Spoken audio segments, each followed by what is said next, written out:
So what I didn't even realize at that time was that, the things that I was doing, which is basically basic math with the combination of statistics and some amount of data manipulations, was all of those set of techniques were going by this newly labeled idea called data sciences, right?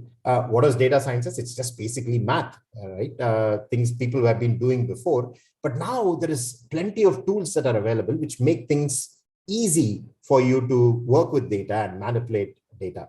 I was with the hedge fund for about a decade. I moved to India. This was in Seattle. I moved to India about 6-7 years back now, and I teach data sciences. And also I have a consulting company where we use data sciences to make predictions in variety of domains, right? We have worked in retail business, looking at starting from, grocery stores, where to try and decide, do you have enough stock to make sure that your products don't run out?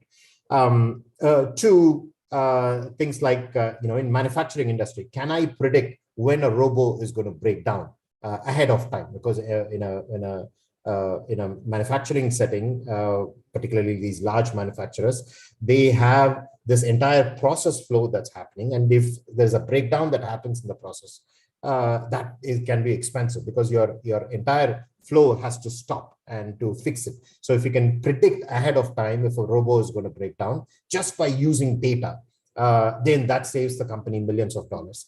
We have worked in healthcare where we looked at data, and from the data, we're able to give conclusions to doctors, right?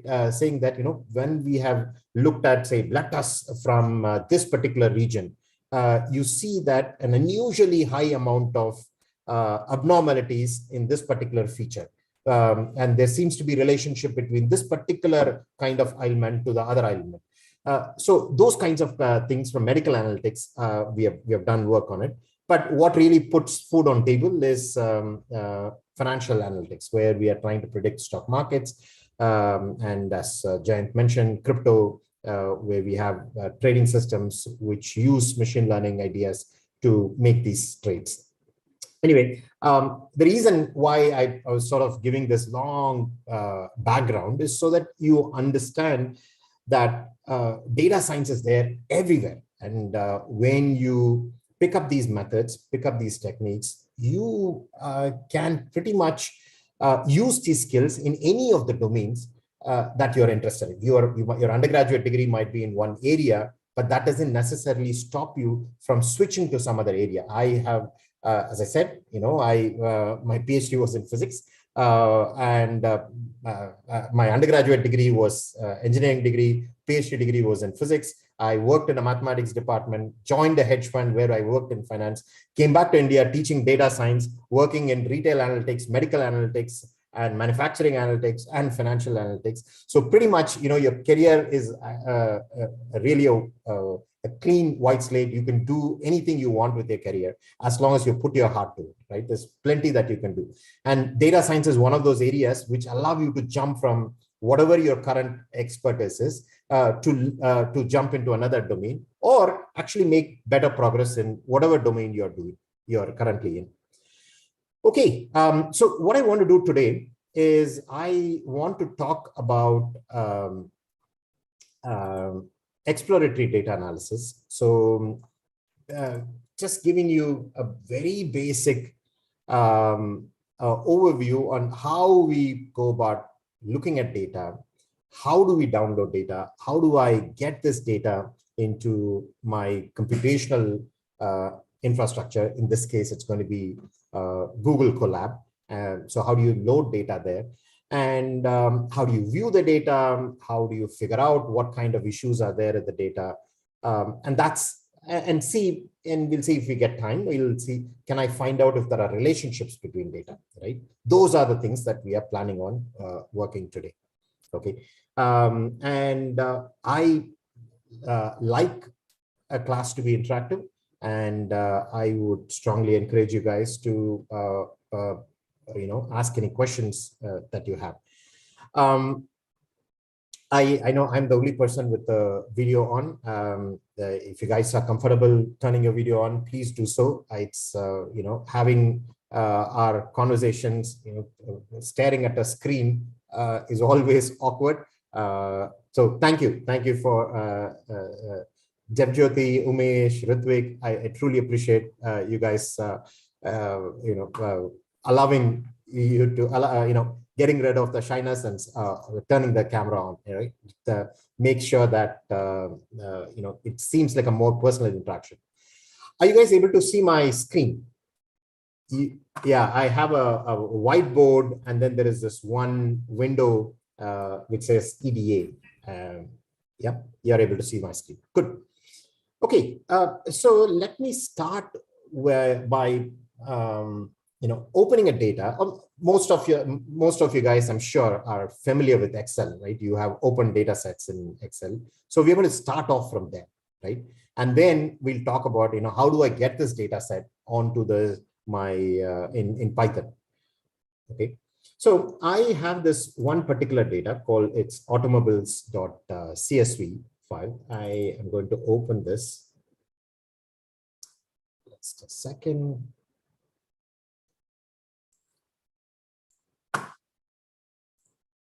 Okay. Now you see that there are a bunch of these different columns in this particular data. We are not going to spend too much time on what exactly this data is, but then, you know what, it's easy to sort of guess at this. I see this drive wheel column, and then I see length column, wheelbase column, numsil is this thing. So this particular column that I have here looks like a descriptor of what these values are. So it looks like this is a descriptor of some set of automobiles, right? If I have to make a guess, I would say that it's listing out different automobile models, and it's talking about some particular feature of these automobile models, right? So I have in the last column here, R, this one is the price of the automobile. So that looks, it's perhaps a price of these different cars that they are describing. We don't have exactly the maker of it or the model of the car, but then we have other features there, right? Is this RWD, FWD, 4WD? Any idea what these numbers are? Any guesses? The front wheel drive and front wheel drive, very nice. Drive and four wheel drive, right? So there are different features. So there are a bunch of different types of cars that are there. And then we have wheelbase over there, the car's wheelbase there, the width, the height of it, the weight, the curb weight of the car, some description of the engine, and so on, right? Now, generally what we are trying to do when you are looking at the data is that you start with some particular purpose, right? The purpose might be that you are, one second, where did my draw go? View.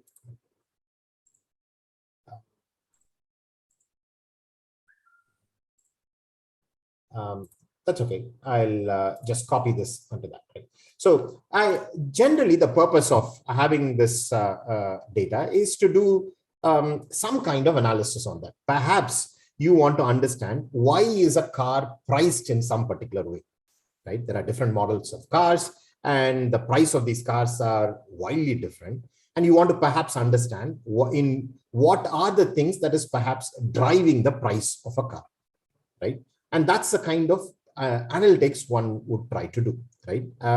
And so, or for that matter, once you have done this kind of analysis, where you are figuring out a set of relationships between these values, the width of the car, the height of the car, the weight of the car, the engine and the type of the drivetrain, and so on and so forth. If you're finding a relationship between all of that and price, then what you are said to have done is you have built a model. you have built a model for trying to predict the price of a car, right? Now, what I'm going to do is I'm just going to copy this particular data into my whiteboard so that I can scribble on it. Okay, so there is my data. So generally, you will be, when you're doing any kind of analysis, any kind of business analysis, you'll end up with some kind of data set, right? And in this data set, the way things are going to be arranged, typically you're getting this data in an Excel sheet. We are going to use some terminology. This is a terminology you'll keep hearing over and over again, right? I first indicated to you what are things that we might be interested in. Let us say we are trying to predict the price of the car, right? So we are trying to understand what are the features that determine the price of the car. So price is something that I'm trying to understand. How am I trying to understand this? I'm trying to understand the price in relationship to other of these values, right? The weight of the car, the fuel system, the engine power, so on and so forth. You're trying to find a relationship between that, right? Now, here is the terminology that you'll keep hearing over and over again. Each of these columns, we are going to use the term variables. Variables is a term that we're going to use for these columns, right? This whole thing as a whole thing is a data set, right? That's a term that you all are familiar with. The whole thing of what I have is here is a data set. Every single row over here is called as we typically call it as a record. Each one is a record, right? You will hear the term record, or in Python, you will often hear the word tuple, right? Both are equivalent. Tuple is just a collection of these numbers. A record is a language that sort of comes from databases, right? When people are have stored this data in a database, you want to go ahead and fetch a record. In this case, you're trying to fetch some information about one particular car, right? Each of these are variables. Why are these called as variables? The entries that are there in a particular column, they're all talking about exactly same kind of things, right? If you're talking about the height of the car, all of these entries are height of the car. Now, we are saying that it's possible, it's likely that the price of the car might be varying based on this particular value, right? These are values that vary for different records, right? These are values that might vary for different records. So we typically use the term variables, or in the context of machine learning, you will hear the word predictors. We are going to use these columns, the information that is there in the column, to predict the value of the price. Okay. And there's a whole bunch of analysis we can do. We can try and study, how are these price columns related to any of these other columns. We can study, we'll eventually, you guys will get there, right? But the first step to get there is first load all of this data into your system, into the Python infrastructure. So let's start talking about how do we go about loading this into my Python infrastructure. Now, Python, you could potentially install Python on your computer, and there's a variety of Python distributions. You could do that. But the thing is, Google has made it extremely easy for us to try out different experiments in Python, right? What they have done is something remarkable. They are allowing you for free access to their cloud infrastructure where Python is already installed. Right? If you have a Google account, you are able to log into a Colab. You're able to get to, and you have a browser, you can log in and you will be able to get access to a Python installation, right?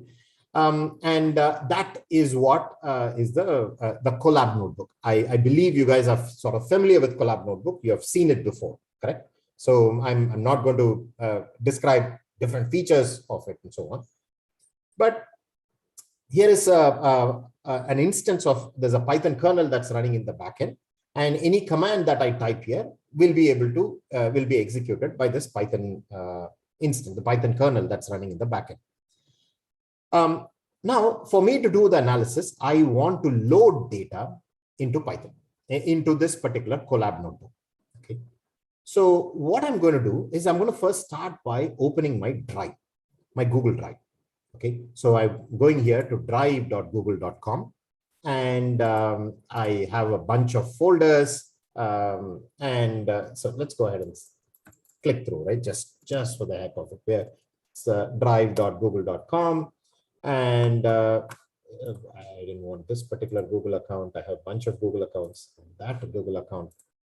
So this is a Google account that I wanted. I go to the appropriate directory where I want to store data. Okay, so I have a directory called datasets, and that is where I like to store data that I'm going to be using for my running any of this analytics. So over here, I'm going to go, and here was a folder where I saw this particular file, automobiles.csv. I'm going to go ahead and drag this folder out there. Okay, and you see that it's uploading it, and there now it's appeared there. Automobiles.csv is there. It's there now on my Google Drive. Now I've opened a Colab file. This is an empty file. It doesn't have anything in it. I want to start loading the file over there. Now, the first thing is, before we move anywhere, I want to make sure that you guys have I prefer if you guys try coding along with me. Okay. It will be very, very, very helpful if you guys can start coding along with me. So what I'm going to do is I'm going to start off with one particular data set. First, I'll just show you this particular one. Then I'll give you the link for the data set, which you guys will also be able to use. Okay. So here is, let me first show you what I'm planning on doing. I'm planning on typing my commands here, all the commands which will allow me to load and so on. I want you guys to actually, if you have two monitors, great. If you don't have two monitors, what I would like you to do is divide this window. This is the browser window. I want you to open a browser window where you go to Colab, and I want you to move the window to one side. So if you press the window key, if you're using Windows, you press the Windows key and the left arrow button, this will go to that one side. And on the other side, you can click on anything that you want. For example, in this case, I clicked on this Explorer window. Now my window is divided into two. One side, I have the Explorer window. The other side, I have my browser. What I hope you guys will do is on one side, if you can put the zoom so that you can see my window, what I'm doing. And on the other side, if you open your own Colab notebook, you can type, you can look at that and start typing. Okay. Eventually, you understand what I mean, right? I hope what I said is clear. You might, your screen might sort of look like this. It'll look like this. One part of it will have the Zoom meeting. The other part of it will have the Colab window. Okay. If you guys have that particular arrangement, then you can watch what I'm doing and also execute on the other side. Okay. Now what I'm going to do is this particular data that I have, automobiles.csv, I am going to provide a link for this. I'm going to copy this link and I'm going to paste it on the Zoom window. Okay. You can click on that and you will be able to download this file, the CSV file. Let me know if you're having any access problem with that.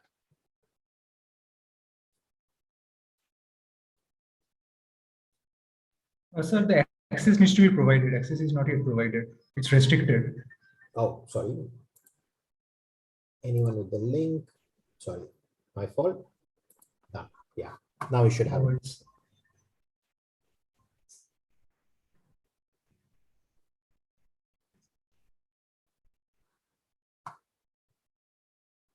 Okay.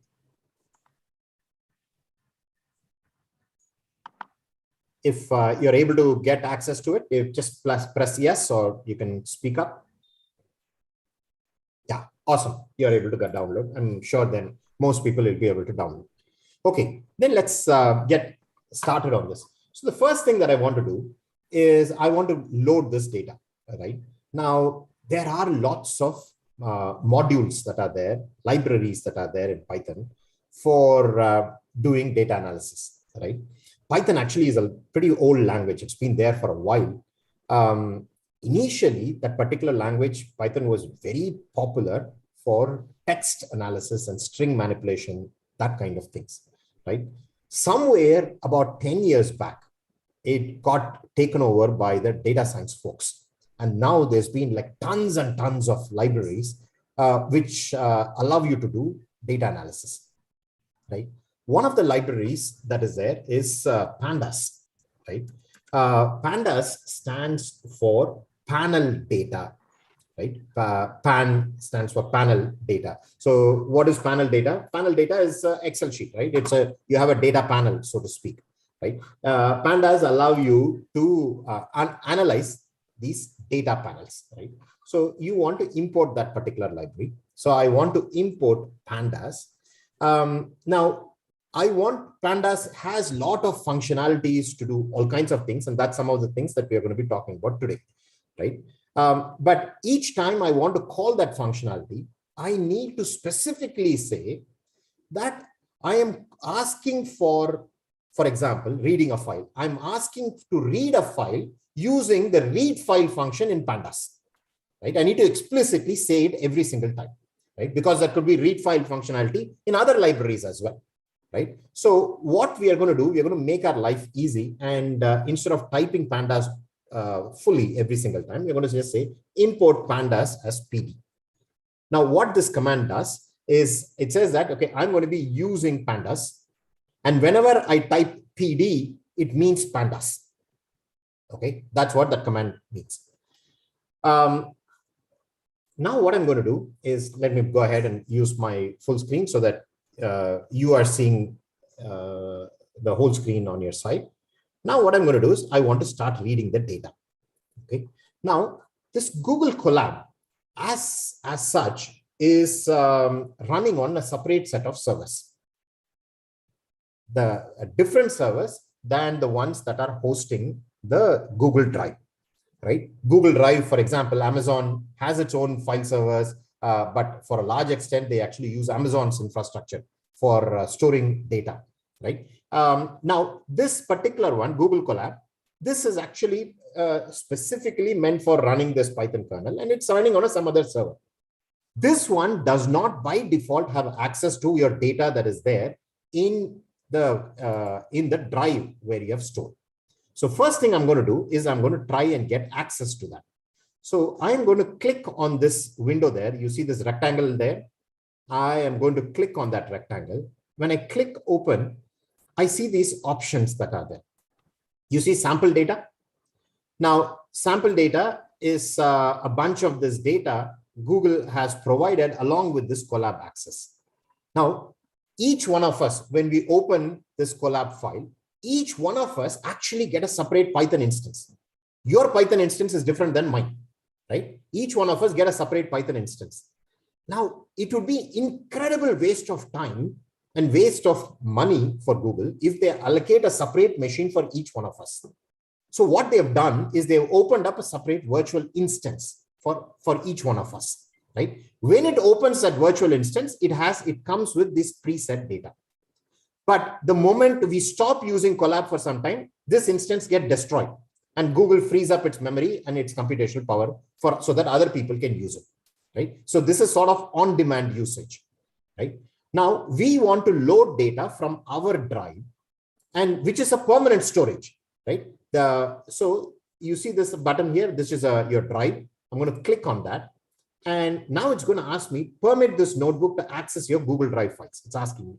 I said, yes, connect to the Google Drive. Now it's trying to mount the Google Drive. You see mounting Google Drive. And there, it has mounted the Google Drive. And now you see there is this another option that's popped up. It's called Drive. Now my Google Drive is available for access here. I'm going to click on that and it says My Drive. I'm going to click on that. It says Collab Notebooks, which is where all the Collab notebooks that you work on get stored. That is the folder where it's stored. But we stored our data set in a folder called datasets. I click on that. There, I see automobiles.csv. This was the file that I had uploaded. So now that file is accessible, right? So now what I'm going to do is I'm going to click on these 3 dots on the side. I'm going to click on that and I'm going to say copy path. I copy path. Now I'm going to go here and then I'm going to start typing. Okay. Data. I'm ready to load my data and I'm going to put it in a data, in a variable called data, right? So now let's go ahead and read a file. The file that I want to read is a CSV file. So the command for that is read_CSV. Okay. And that's the command I'm going to type. Now look at the structure. pd.read.csv. What does this pd mean? I'm referring to pandas. I already told whenever I type pd, it'll mean pandas. So from pandas, call this function read.csv. That's what that command means, right? The moment I type, Google helpfully provides a whole bunch of options that you can give when you're trying to read a file. Let's not worry ourselves about all of those options, right? Let's just go ahead and type the name of the file that we want. Okay, so I am going to type the name of the file in quotes. Okay, but I need to find the specify the file, and this is where us having copied the path helps. I'm just going to press Ctrl V, and this entire path appears. Okay, so I don't need to remember exactly where it was. All I needed to do was I needed to explore my way there, click on those 3 dots, click copy path, and now it's there in the memory and this thing, and I paste it over here. And now I'm going to hit enter and my data is read. Okay, let's just double check whether data is read. How do I check whether data is read? One way I can check whether data is read is just I can type data and hit enter, and it's going to show the data. Yes. It's going to show what data it is read. Okay, and it nicely summarizes it for us. It says that, oh, it read 205 rows and 18 columns. Okay, I want to make sure that you guys are there with me. Can you guys try repeating this step? Professor Anand, Yes. I am a little lost here. Okay. Not been able to. Would you mind if I share my screen, the Excel, the Collab screen? If you can just tell me the error, then that, because no, I didn't encounter any error. Where I'm stuck exactly is after the command import pandas as PD. I executed it. Okay. It then shows. I mean, there should have been a number assigned to that particular command, but it didn't. Furthermore, okay. I was not able to open that. You know, the menu, the pop-up. I understand. I understand. So what we need to do is this. This is something I should have been explicit. So here there are what Google Colab does is it allows you to type multiple commands in one cell. So what you're seeing is a cell. Okay. For example, I can hit enter and type another command. NumPy is another library. Okay, and I can keep hitting enter and typing as many commands as you want, but the commands will not get executed until you press shift and enter. When you press shift and enter, the commands get executed.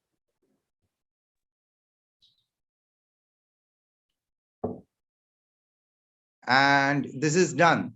The other thing, how do I go to the left hand menu? I mean, the drive where you access the. So here, I have 4 icons there. Right. And the last one is a one which looks like a folder. Right. I click on that. Now it opens up. Absolutely.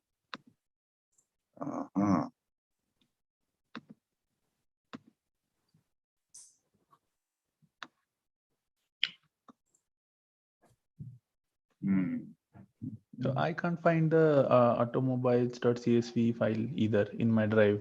Can you? Because you haven't uploaded it yet. So you need to upload it first. Okay, so we downloaded it first, and then we have uploaded it. You have Okay. downloaded it onto your local machine. Got it. From my local machine, you move to the drive. Anything that you want to access, you move it to the drive. Sir, I have already downloaded the file and I have already uploaded it on Google Drive. But Okay. When I'm clicking on that, this tile, this particular thing, the file icon, I'm not able to find that folder. I mean, I'm not able to Because find you the need to file. first click on this. On the top, you need to see the third button is a drive. You need to click on the drive because the instance of Python that is running does not automatically have access to your drive. It would be a violation of your privacy if any Python program gets access to your drive functions. So you need to explicitly give access. So you click on that button. Drive button, on right? button, Done. Now it'll ask you, it's trying to mount. Can I give access? Yes. Done. That is also done. That is also done. Then Yeah. Okay. Once it's done, then this drive will show up. But in my screen, there are several icons are coming up. Like after let's go back to the first one, the very first bit, because if you open, it'll open up a whole bunch of other things. But do not open everything. Or better still, why don't we close this X and then restart with that thing. Now you should see drive there. Right. Open that drive. Now it's going to show you my drive.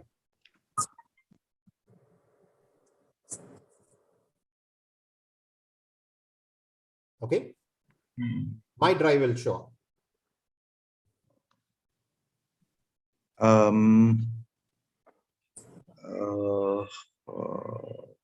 not still getting.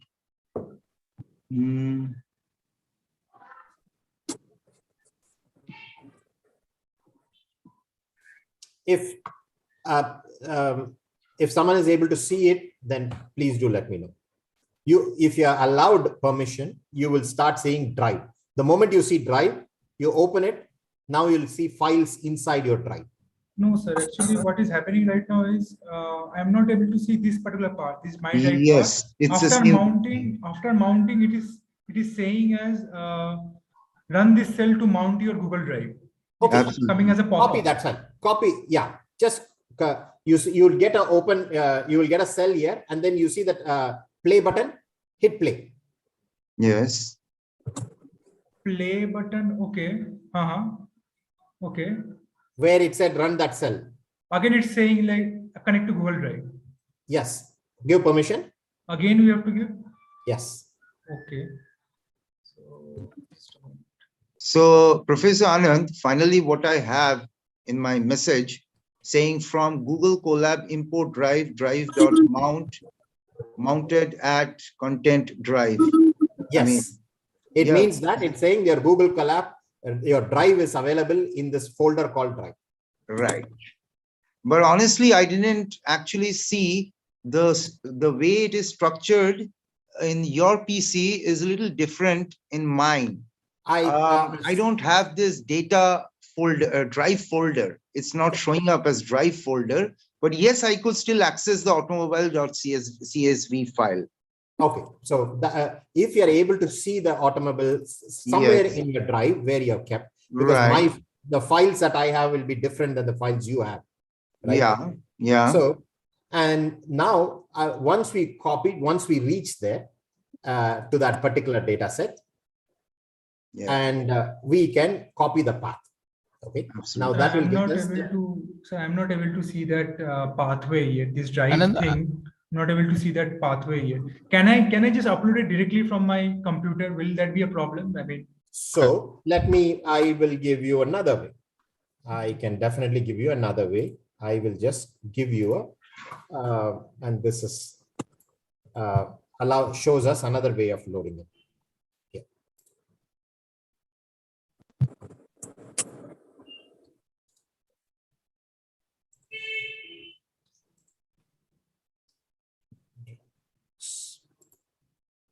Public.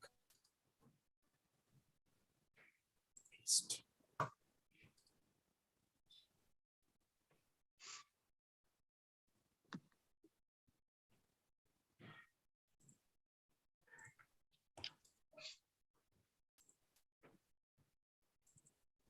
Okay. I am going to paste this link.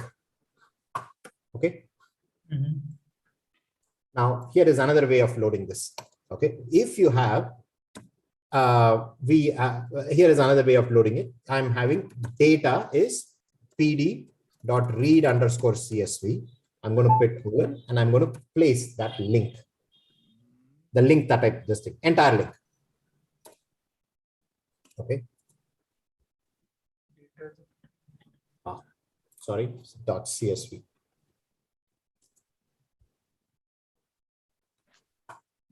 Apologize. I need to give access again. Same problem.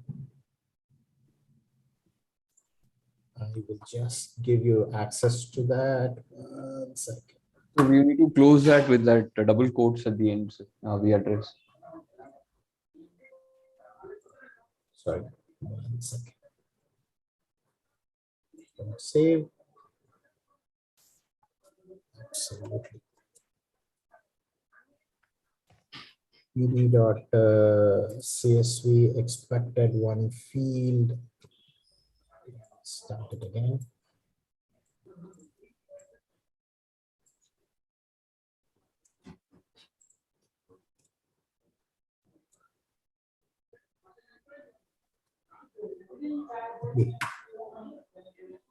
Unfortunately, I'm getting trouble. Let me just put it on my directly on the drive path, and that way it's better. You'll be able to access it. There's issue with my Dropbox.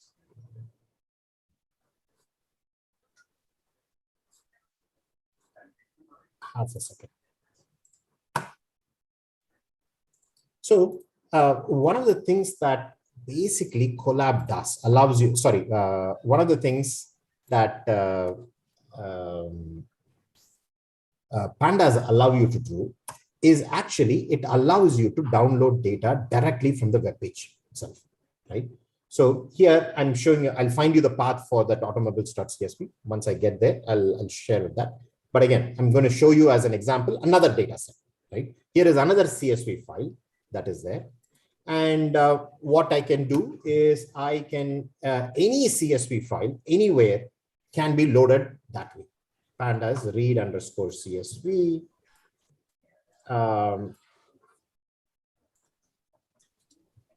With that command, right? It downloaded, and now I can look at the data, and here is the data, right? Any CSV, as long as it's accessible through a URL or on your local file, you will be able to load that particular data, right? This automobiles file, I will find an online link for you guys and I'll send it to you. But meanwhile, why don't you guys use this link? This is a different file. For now, use this. For those who have not been able to successfully get it from your drive, you can use this data set. Okay, it's all the process that we are going to be doing is not going to be any different.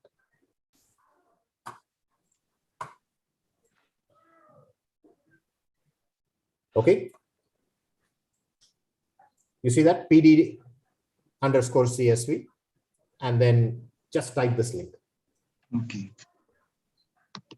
PD.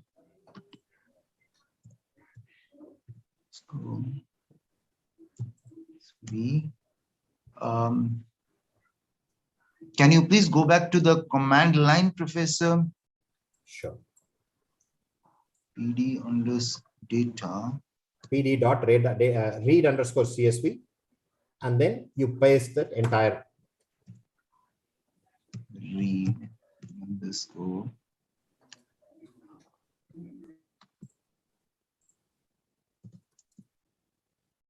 PD read underscore CSV.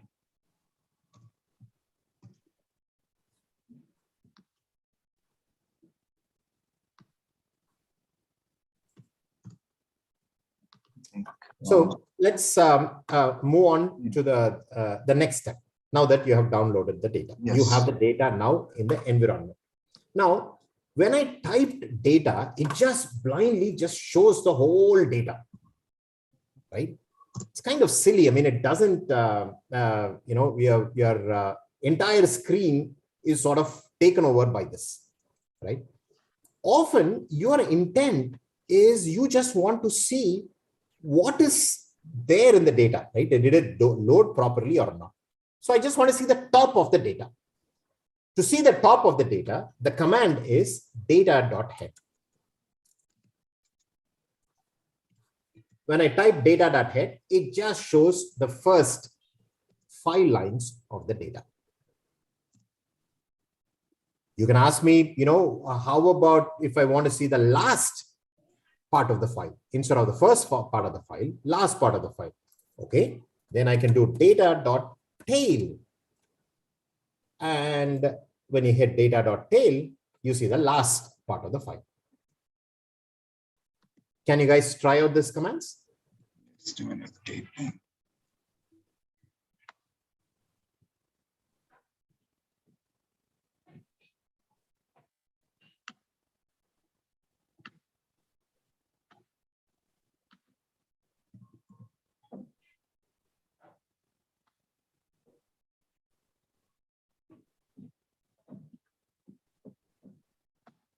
Awesome.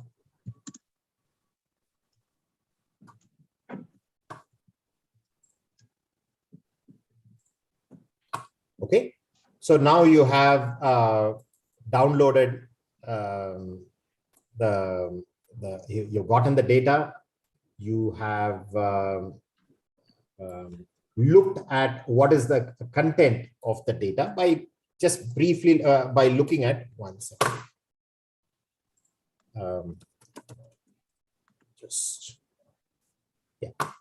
So by looking at the head and the tail. The nice thing with these commands, head and tail, is that it actually allows you some freedom to specify how many lines I want to see. I can actually say data.tail and 10. And now it's going to show me the last 10 lines of the data. Okay. You can specify how many lines. By default, it shows 5. Okay. Now, there are people who might say that, you know what, typically, you know, I'm dealing with a large data set, and this data might be, let us say, 1 million records are there. Again, what is records? What do I mean by record? The row. The complete row. Yeah. The rows are records. So 100 records are there. Or sorry, 1 million records might be there, right? That's or tuples, right? So that you might have large data set, right? And so you might say that, you know what, maybe if I see head, I'm seeing the top of the data. And if you see tail, you're seeing the bottom of the data. Is there a way to see, you know, in general, what do these records look like in the middle, right?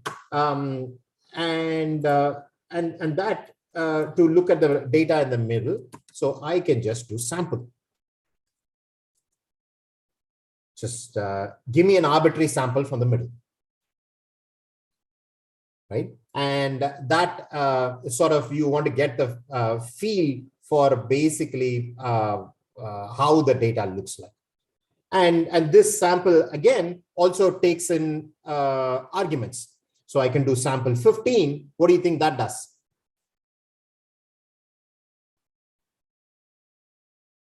Shows me 15th row. 15 different rows.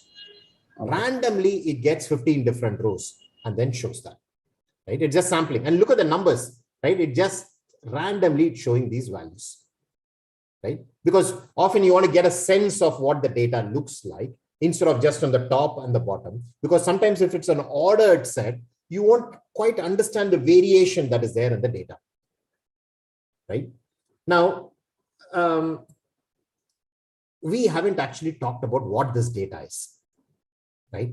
Now, one way to start looking at what this data is, let's just start by, often the data itself is so big that it's hard to even understand from looking at this rows and columns. The number of columns might be really, really large as well, right? In which case, even displaying it gets painful.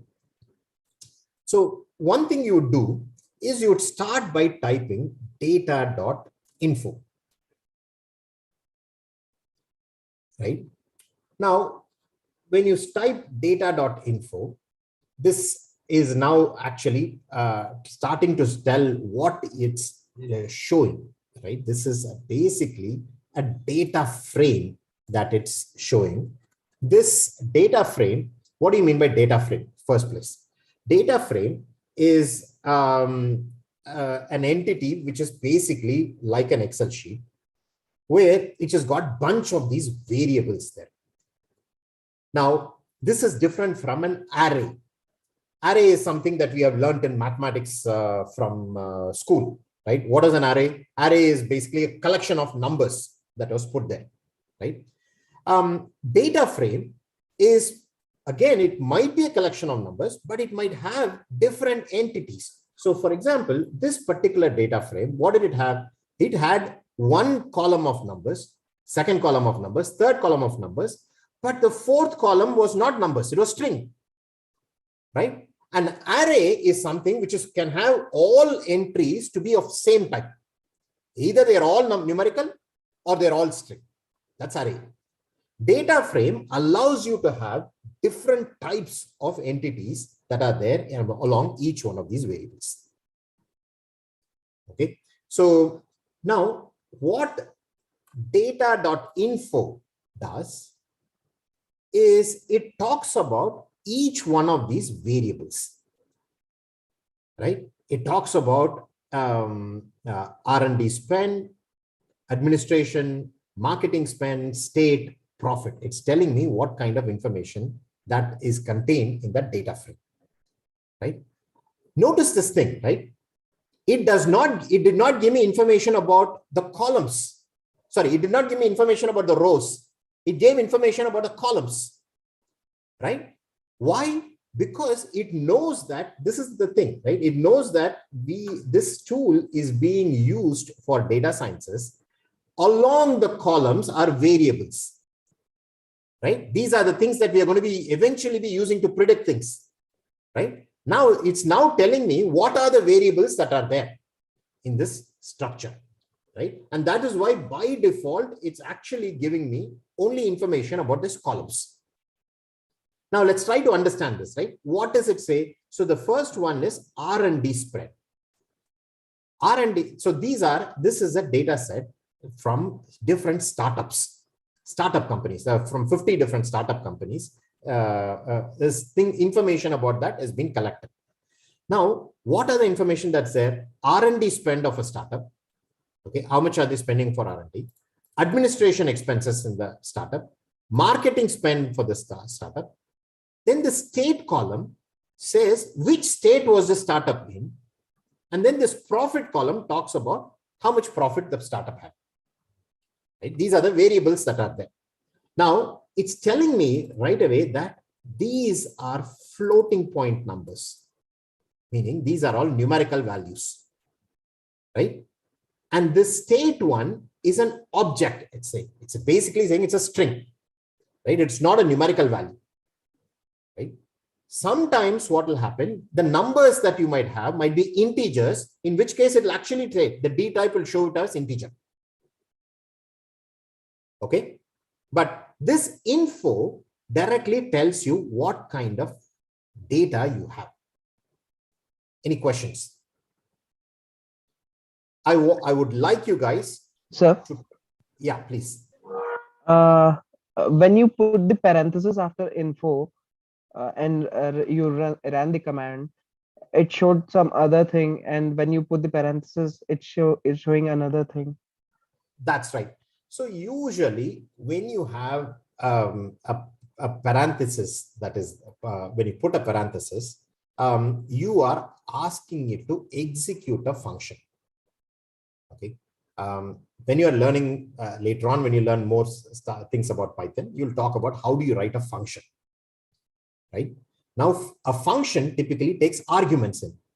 So you put a parenthesis and you specify arguments, right? And that is what this does. Many times, what happens is when you don't put the parenthesis, it actually sometimes shows you a code, or where is this function written? What does this function do? It shows a code with that. The output is often different when you don't put the parenthesis. Okay. When you're putting the parenthesis, I'm explicitly calling that function. I'm asking it to execute this particular function. Just like that's the same thing that we did here. Sample. There is a function that's written in pandas, which will allow you to take a sample of a data frame. And it takes an argument. The argument shows how many rows do you want to sample. And even here, notice, right? What did it do? When I asked it to sample, it took a sample of records. It internally knows that you are working on a data science project, and information is going to be along the columns are these variables, and different records are there. You're asking for a sample of these records. And that's what this is getting me. It's getting me the sample of these records. Right? When you're talking about head and tail, again, it's showing the top of those data set and bottom of this data set. Now, there is also particularly when you have a large data set, when I just type the data command, it just scrolls through all of them. It's just very hard to read, right? So often the first thing you do is start off with typing data.info. So understand what is there in the data. Now you are going to get this list of columns. The other thing that you do is you would do data.shape, right? Now, when you do data.shape, it says, what is the shape of this data? It's saying that there are 50 rows and 5 columns. Okay, 50 rows and 5 columns. So 50 records and 5 variables are there, right? Now, sometimes what we want to do is we want to often understand one particular variable, right? And if I want to understand some particular variable, I can actually go ahead and do data, and I open a square bracket. And it's the moment I open a square bracket, it suddenly is giving me options. Google is very smart, right? Just like when you're trying to search something, it gives you options of what are the likely things that you might be looking for. Here, it's giving me these options. Let's look at it. What are the first options? What do you think these options are? The first 4. They're all the variables. It's telling me the variable names. So I can actually go click on profit, and then I can hit enter. And now it's showing the list of the profit values. So now I can actually look at a single variable if I choose to. Okay, I can choose to look at the single variable.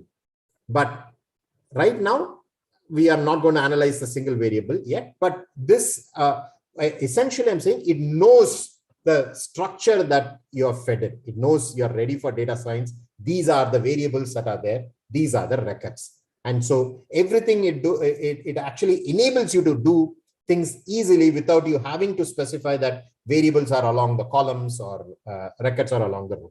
That's by default the assumptions. Any questions on what we have? I am stuck actually over there only. I was not Okay. able to upload that file. So I'm just following your this thing. Perhaps Sure. So when the recording comes in, I hope I can figure it out. So yeah. Okay. Because I don't have prior experience in coding, so it's No, like... I absolutely understand. So I gave this command because of that. So now you can just download this. I'm going to paste it again. Because when I'm entering these things, it's showing a syntax error. So at some point, I have made some error because of which this particular error is continuing. So I don't know where I have gone wrong. Correct. And if the errors are usually descriptive, and I will help you with this as well. I right now copy pasted something. So right? shall I copy paste it from here to there? I mean, from exactly. this chat Just window? copy paste it directly. Okay. And I'm copy pasting. So that will not be a continuation of the same, right? I mean, where should I copy paste it? Like on collab? Anyway, one of the cells, any of the cells that is there, whichever cell you want, you go ahead and copy paste it. Done. Then I copy pasted. Then shall I shift and enter? I mean, press Yes. shift and enter. Yes. Oh no, it's coming as invalid syntax. Yeah. Syntax error. I am also ending up with the same difficulty. I must check with the command line. It says data is equal to PD dot read underscore CSV, if I'm not wrong, Correct. because it is not so visible, clear to me here. So in spite of that, okay, possibly you have to put that URL under that semicolon or the colon. Here, anyone with this thing here, I'm going to copy this, Right. my entire notebook there. Now you should be able to. PD dot read underscore CSV. You should be able to see my entire notebook. Yeah. Sir, we need access, sir. I thought I just gave access. Oh, no, I just clicked. It's showing as request access. Yes, it Anyone- worked this time. It did work. Yes. Anyone with the link. Yeah, please try again now. Yeah, sure.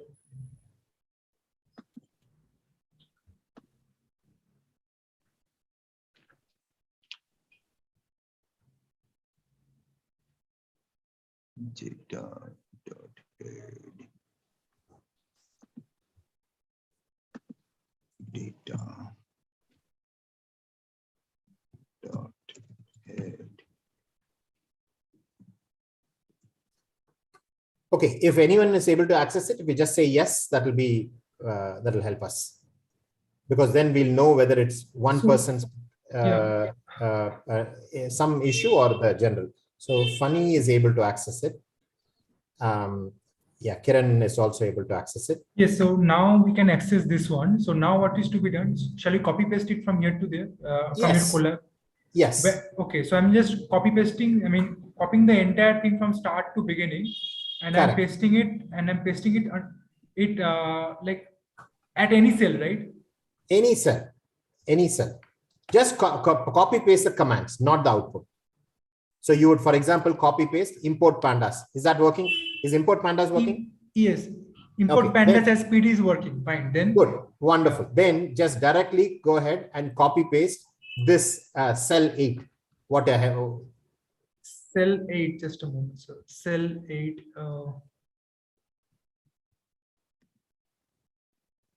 Cell 8 means this one.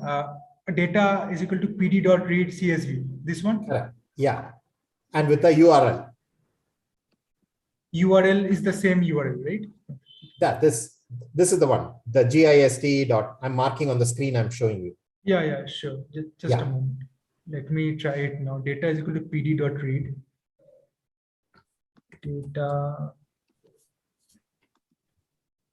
Data is equal to, and between data and is equal to, there will be a space, right? Sorry. Between data and Equal is equal to, to, yes. there will be a space, right? Yes. Yeah. Data is equal to PD dot read, right? Yeah. Data is equal to PD dot read underscore CSV, right? Yeah. Underscore CSV. No, please don't try to type it. I'm saying just copy it in the interest of time, because this is going to be long, really long URL. So I'm suggesting just copy this entire thing like that. I mean, how do I copy from here? Yes, Control there C. is no Control C. possibility that we can copy it. Actually, no, he has put it. He has put it in the chat box actually. Yeah. So Yeah, you can just click on the link, and it will take you to the. Yeah, it will from that exactly page. You can copy the URL. So, now I have done that. So it's coming as a like a range of data or like numbers and California, Florida, like this, it's coming. So is it a proper thing? This is what you're seeing on my screen where we loaded. No, this is not something I'm seeing. No, this is not something I'm seeing. I'm seeing a whole array of data. So what I'll do is I will share this thing. It looks like many of them are able to do it. So I'm not sure exactly what the problem is. This thing will be made available, right? So you will be able to see this on your site, right? There is an option as well where you can actually copy this collab notebook into your collab and start working directly from this as well, right? But let's move on just so that you understand the concepts, and everything that you need will be there in the sheet, right? And then you can just follow along with this sheet. So I have come till here where I'm looking at the shape, data.shape, which is telling me what is there in that particular data, right? Now, there is also this other command where you want to, if you wanted to understand what are the different types of variables that you have, then there is this D types is the command, which says that I want to understand the data types. Okay. What do I mean by that? So I had these 5 different variables. Now it's explicitly telling me this variable R&D spend is actually a number. Administration is also a number. Marketing spend is also a number. State is actually an object. So it's not a number. So this sometimes when we are writing our code, we will want to look at each one of the data type and deal with it differently. If the variable that we are dealing with is a string, then I might want to do one set of operation. The variable, if I am dealing with, if it's a number, then I might want to do different types of operation. Right? For example, right, what type of operation might you be interested in? I'm looking at profit, right? What might be the operation that I might be interested in? I might like to understand what is the range of different profit values that are there, right? What is the average value of profit? What is the lowest profit? What is the highest profit amount? I might want to understand those things from that numerical value. And those things might not quite make sense when I'm talking about strings, right? There's no value of, there's no meaning in taking average of strings, right? So often we might want to understand what is this type of variable that is there. And this command data.dtypes tells us what type of variable we are dealing with. Okay.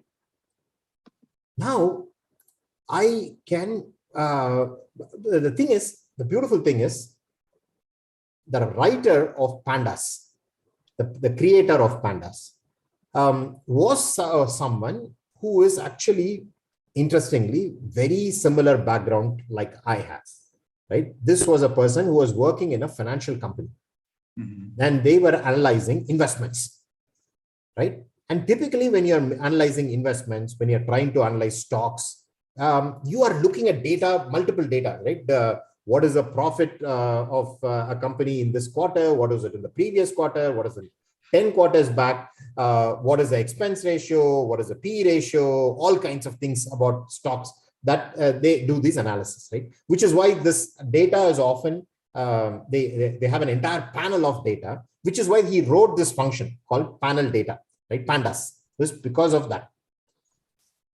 So one of the things that this writer created is that after he load the data, one of the first things you want to do is understand things like what is the mean value of the different variables and so on. So he gave this nice function called describe, right? Describe, what that does is, let's see what it does. Oh, look at that. What did it do? It's given me some information about each one of the variables. Do you see that? What is the information it's given? First thing is this. What are these on the top? Variables. Different variables that we had in our data set. It's showing me all of those variables. And then it's showing, the first thing it's showing is count. Okay, how many values were there? So there were 50 different values, 50 values, 50 records that are there. And then it gives me mean. So it's giving me the average value. So the average value of the R&D spend was this number. Average value of administration is this much. Average of marketing spend is this much. Average of profit is so much. Right? It's giving me these average values. And then it's got these other numbers too. Okay, STD. Anybody knows what that?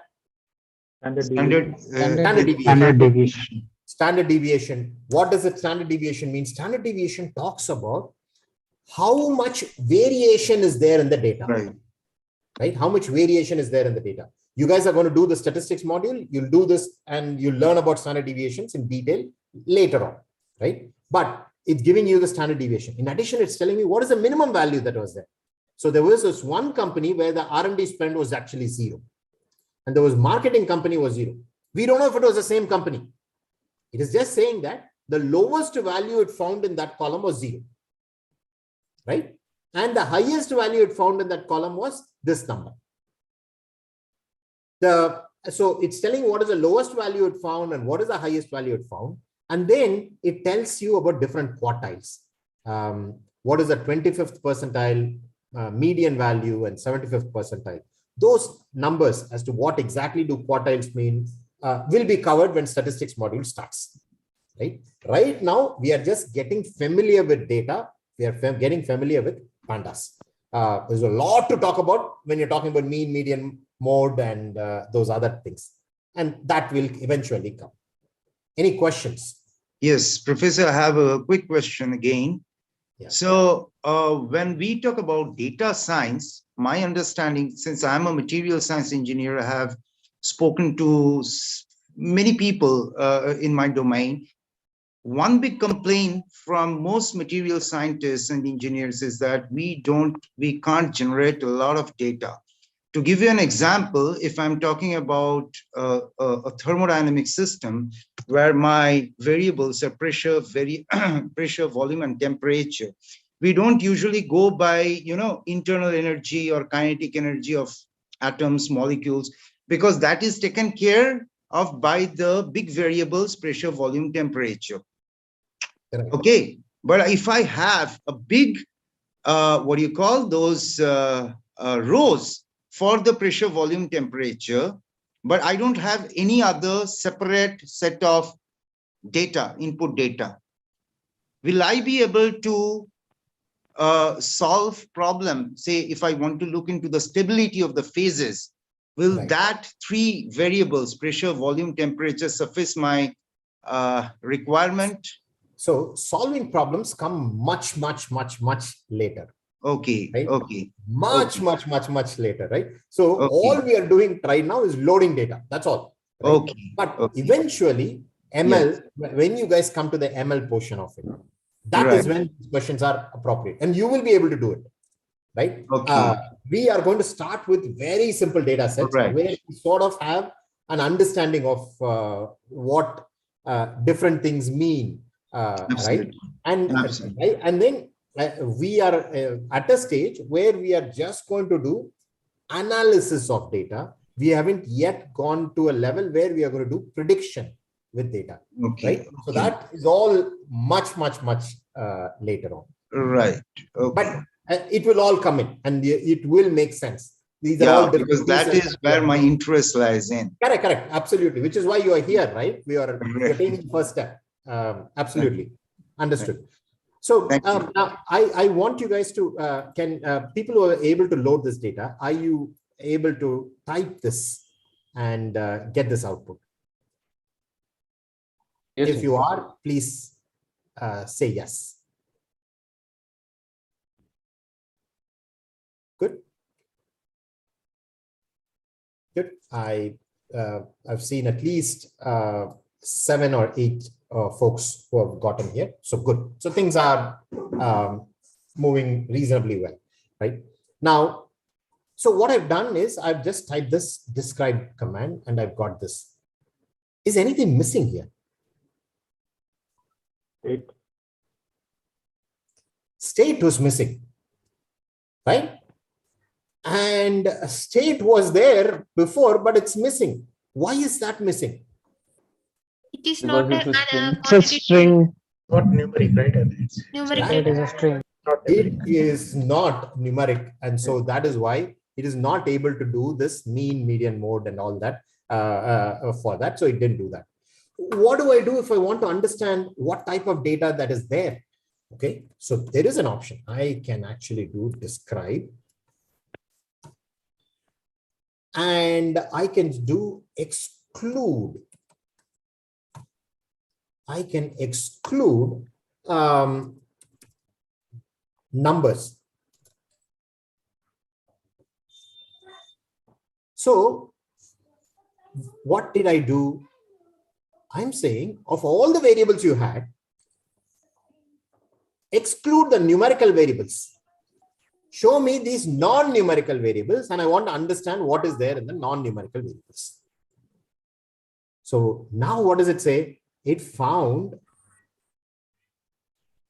50 entries again in state. Unique values, there were 3 unique values. The top one was New York, right? And the frequency of that was 17. 17 times in 17 of those records, New York appeared. What is that? What is a business conclusion you make from this? What is a business conclusion you make from that? Maximum contributions to New York. Most of this data that you have, they are a large number of them is from New York.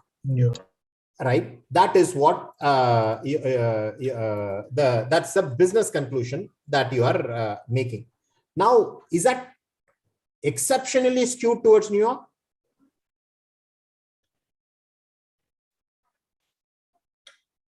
Sorry, know? exceptionally, I didn't get you. Skewed towards New York. So for that, I think there needs to be some kind of graphical representation which will show that skewedness. Absolutely. We need a graphical representation. But Pradnya is actually saying no. Why is that? Why are you saying it's not skewed towards New York? Because there are 3 entries, 3 unique entries. Exactly. There are 3 entries. 1/3 is going towards New York. Exactly. About 17 times 3 is 51. Right? We have 50 entries. So the most common one is New York, which is 17.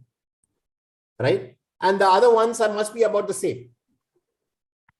Right? So we have about sort of even distribution of data.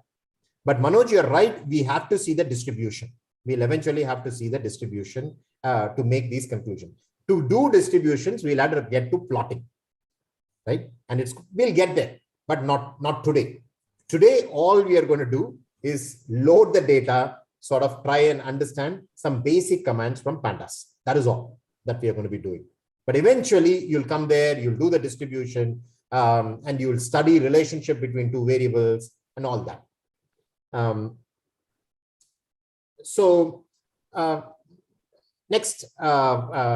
Next step, right? I can do this describe exclude number, or I can also do this, right? I want to include numbers as well, right? In which case it actually just only shows the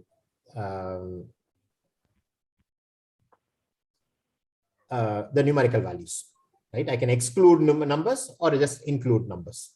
Karthik, you're getting an error which says the argument, unexpected keyword. That's because exclude spelling is wrong.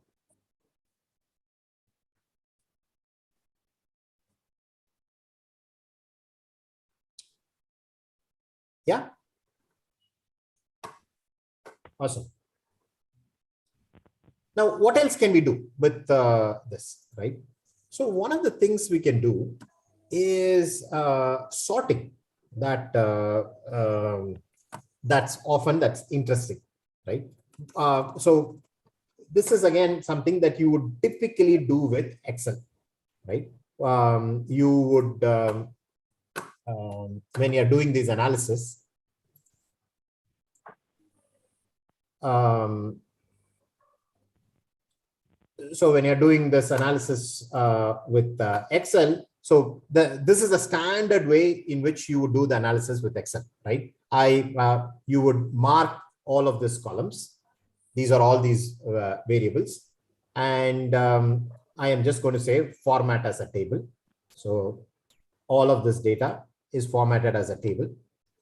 And in Excel, I can actually go here and I can actually sort.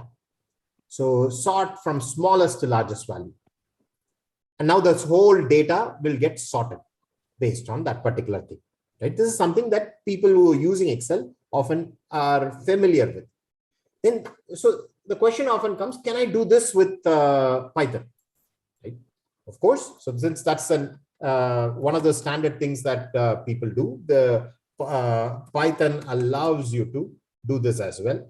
So sort, and I typed sort underscore, and immediately it's telling me this option. You see this, it's helping me how to fill that. So sort values. So I get to sort values. So I'm going to hit this close bracket. Now it's going to give me these options. Okay. What kind of options are there? I can talk about what do I want to sort? What are the different things I want to sort with? So for example, I'm going to sort values by what value? Say profit. Data sort values by profit. Now look at that. It's put the lowest profit on the top and highest profit by in the bottom. Right? I could also sort values by two different things. By profit first and then by administration expenses.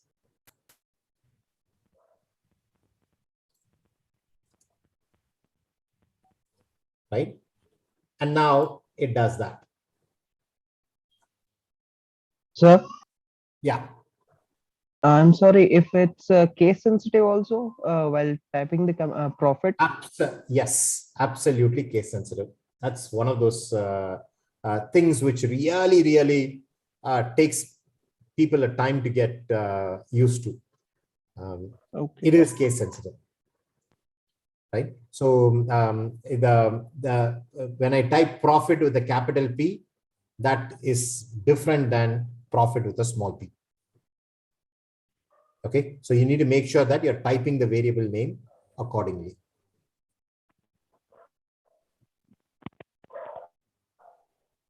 How is it different, sir? Like, I mean, if from a data set, like how does it differ from like a caps P and a small p? So, nothing. So it's just that it won't know what you're talking about. It's okay. So it will give an error. It Yeah, will give an error. Let's see. It has already given error, I guess. Yeah. Yeah. It doesn't understand. It's like completely different. Like for us, it can't even guess.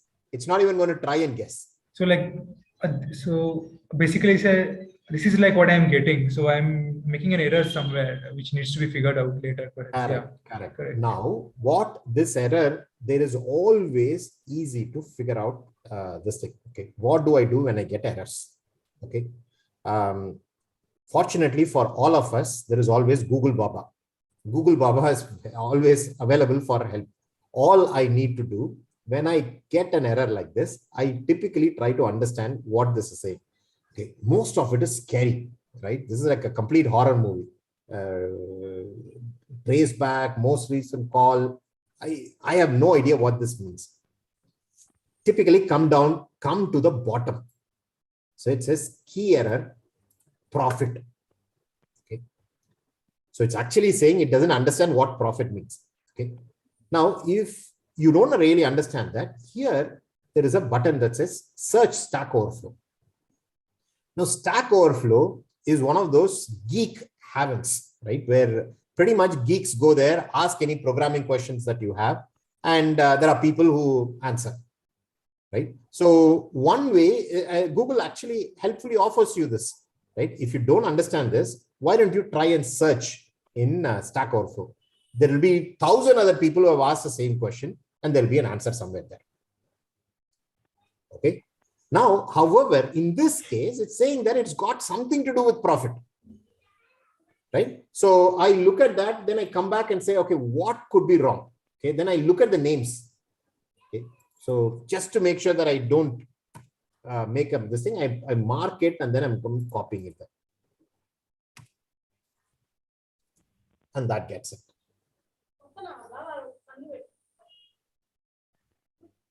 Sir, can you show me once more how to sort based on two different values? Two different values. Okay, so that's where this command is there. So let's go ahead and type that again.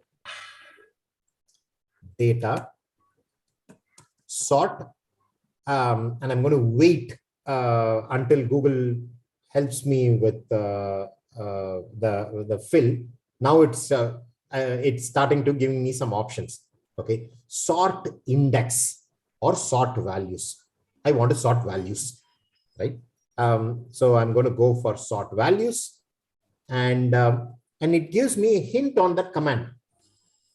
What is the command? What is it saying? Sort values. And then it says open the brackets and say by. So what do you want to sort by? That is what this command is saying, right? Sort by. So I'm clicking that, and then I'm going to go say by. I want to sort by what? Now I'm going to sort by, I'm going to type the different variables that I have. First, I want to sort by profit. Then perhaps I can sort by, let's go ahead and get this administration. That one too.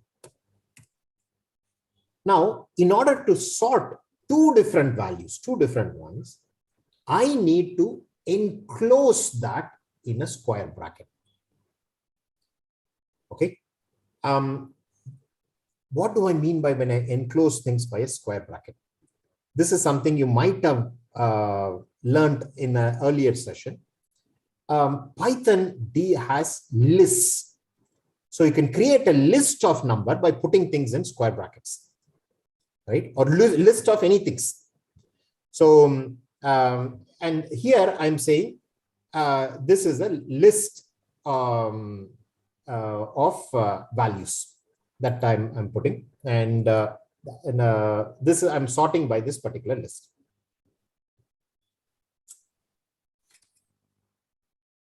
Okay.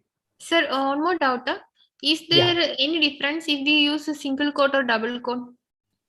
No, single quote, double quote doesn't matter as long as it's same. Okay. You're opening with a double quote, you close with a double quote. Okay. Okay. Now there is two more things that I want to sort of talk about, right? This is basically I've sorted the values, right? When I sort the values, here I've sorted the values. It's starting with this profit, low profit, and it goes all the way till the high profit, right? Now let's again look at this data. Data dot, I want to look at the top of this data, data dot head. What am I seeing? Am I seeing the first value that I saw there? No, it's some other value, right? So I thought we sorted the values, right? But it's giving me unsorted values, just the way it's read initially, right? Now, here is the point that you need to understand. So what this command actually does is it sorts, and then it expects you to save it in another variable if you want to save this. Okay, so let me show you what I mean. I can create a new variable called data new. In data new, I'm going to take data dot sort dot values, sort dot values, curly brackets by, we are going to do it by profit, right? Profit. Okay. Now I have actually taken this value and I've copied it into data new. Right? Let's now explore what is data new.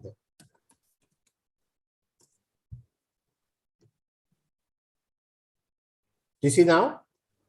Now it's got the values that are the sorted values, has been saved. Okay. I've took this command sorted and save the sorted one into a different data frame. So Professor, can you please go back to the command line once again? Let me, yes, data by equal to sort values by is equal to, just give me a second, I'll quickly finish it. Don't worry about this because you will get this sheet, right? Okay, You're okay. going to get this sheet. So that you will be able to do all of this on your own. Okay. Now I'm going to teach you another trick. If you might ask me the question, what if I don't want to create waste memory by creating another variable. I want this particular data frame to get sorted. And there is a way for that. So data.sort underscore values by equal to, we are going to sort it by profit, right? Profit. This was a command that we issued before, right? But we learned that this one doesn't actually save it, right? So if I want to save this one, I can type this in place is equal to true. Okay. I'm saying I want you to do this in the current place itself. Sort it as it is. This particular one. Now when I check data.head,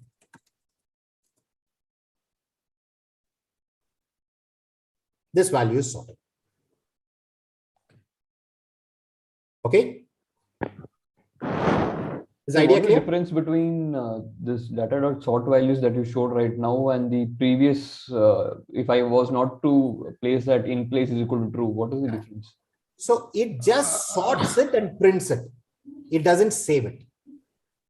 Okay. So Just basically sorts it I'm and saving on some system resource, that is. It's actually not saving anything. It's just temporarily computing the sorted value.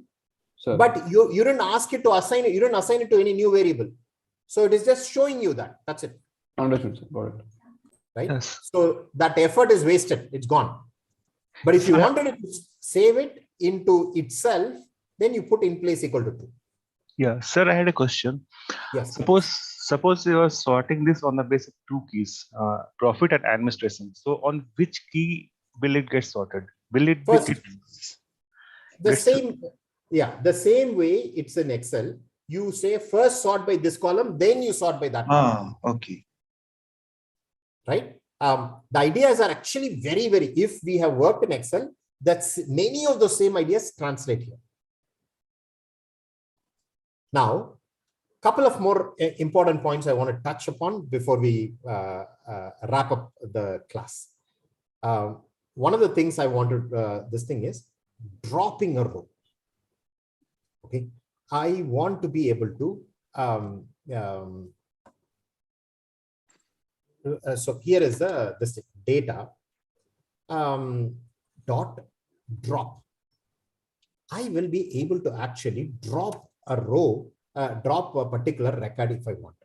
So in this case, let's say if I said, let's remember what is there in the first one, right? The first one was what? 14681. That is a profit, right? I am right now trying to drop that first particular row. So when I hit data.drop, what did it do? It actually drops. What happened? It didn't drop the first row. What did it do? You just come back to.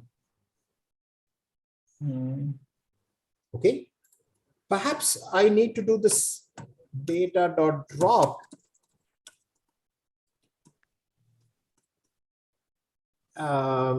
in place equal to true.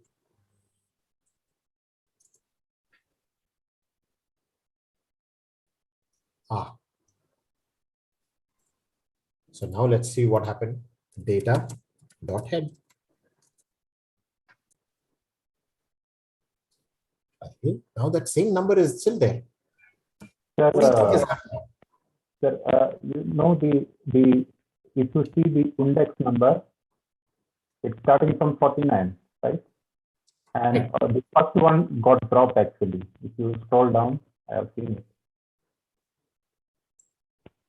I think if you use the tails or data.tail and then see if the index number 0 and 1, if 1 still is there. I think you have to mention at 0. That's right. So now this is where now you're actually specifying which is the index that you're dropping.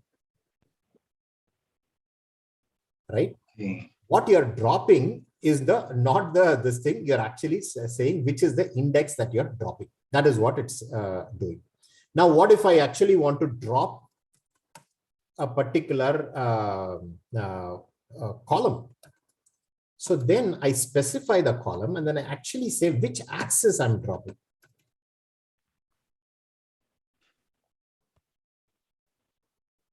Okay.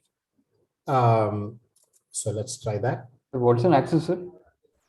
So axis is, I am talking about whether rows or columns. Which one am I telling? When I specify that number without saying anything, it's going to assume that I'm asking you to drop a record. Okay. Otherwise, if I want to drop a column, I'm actually specifically telling what is the column that I need to drop.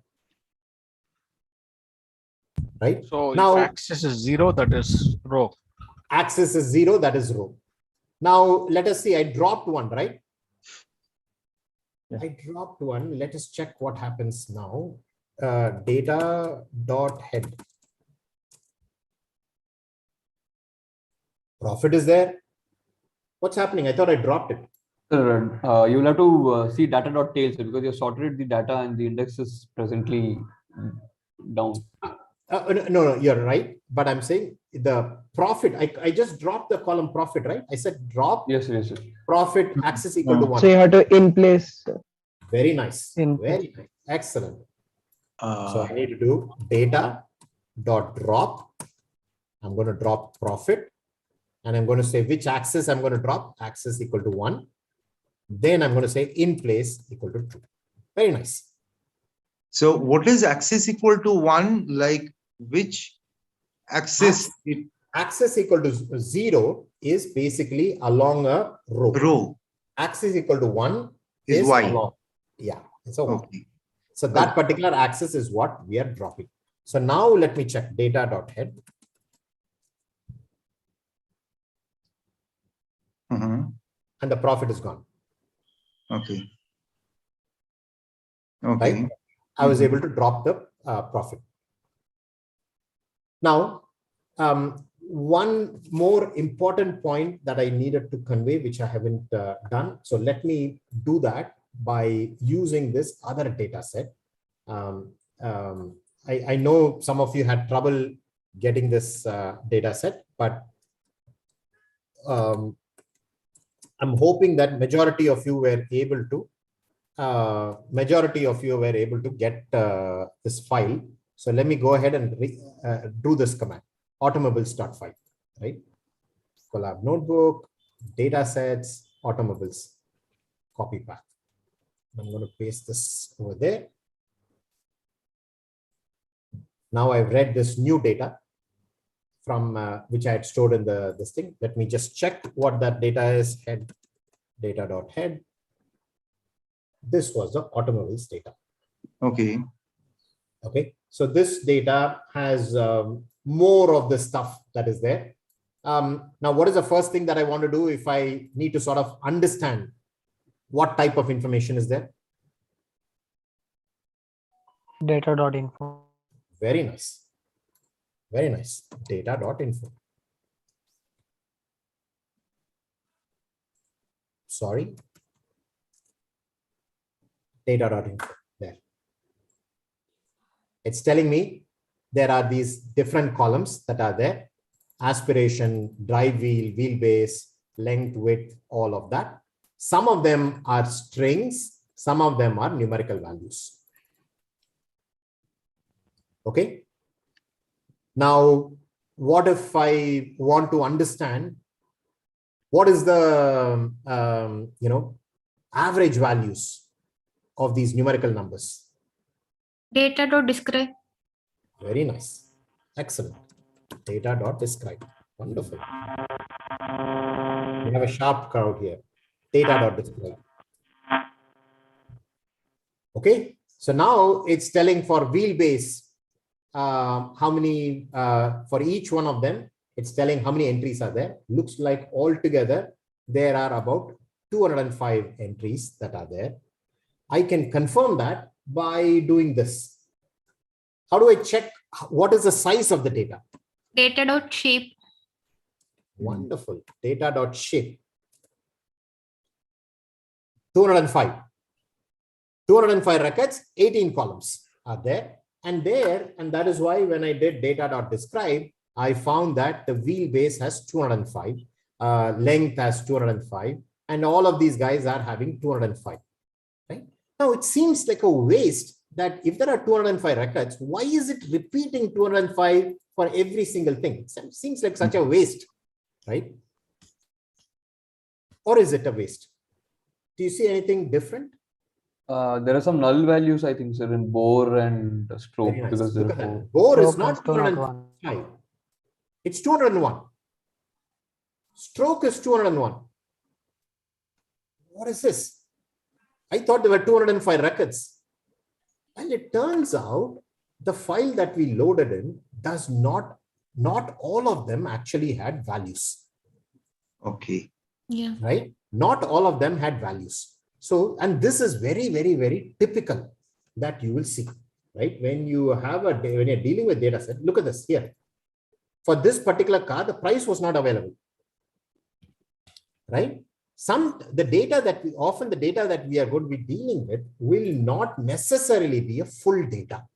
And that is exactly why this describe command is useful. It's now talking about each one of these variables, and it's saying whether it has the full set or not. Right? Now, I could actually go ahead and look at each one and say, look, data, and I can look at the price, right? I can look at the data price and do describe.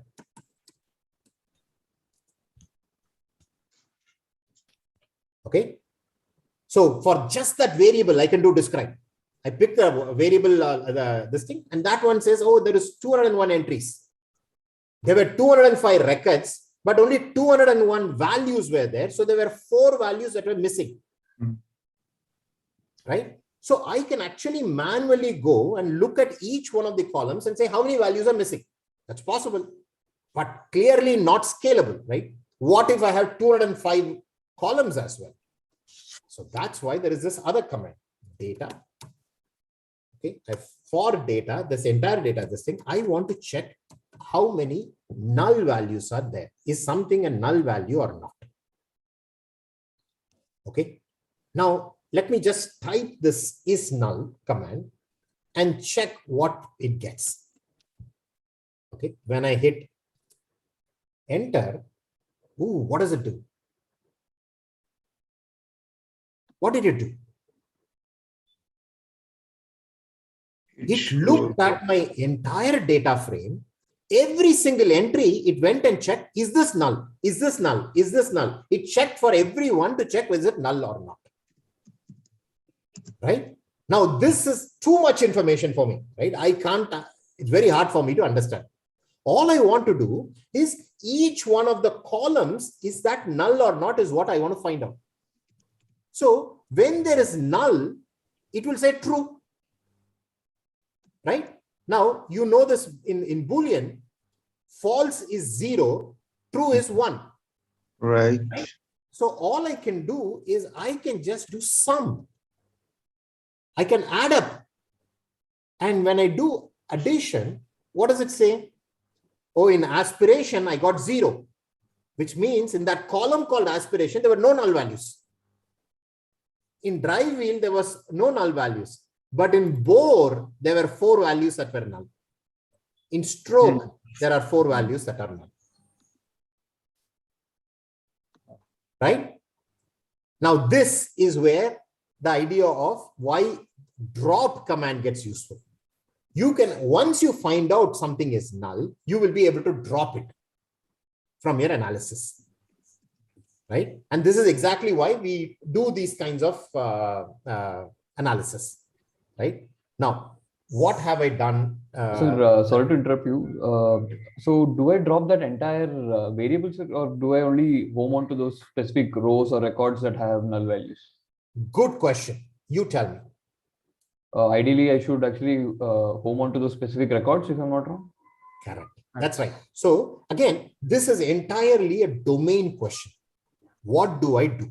Right? Now, the way I think about it is this, right? I know that there are 205 records, right? Now, there are 4 prices that are missing. Now, if only 4 of them are missing, there is no point in removing all the other 201 values, right? So I won't choose to drop a column. I would just try to remove those particular rows. On the other hand, if I find one particular column which has, say, 203 missing values, then that entire column, most of it is missing value. I'll rather drop that column and then move on. So the decision is going to be driven by how many values are missing and how many values are present. Right? And I have a question here. If those values have any relationship with other values, for example, when I say price has a relationship with, say, engine horsepower size, something like that.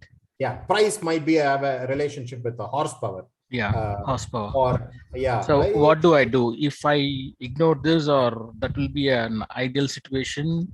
Correct. So there is going to be a very good question. So this is where I'm going to talk about the limitation of what have we done.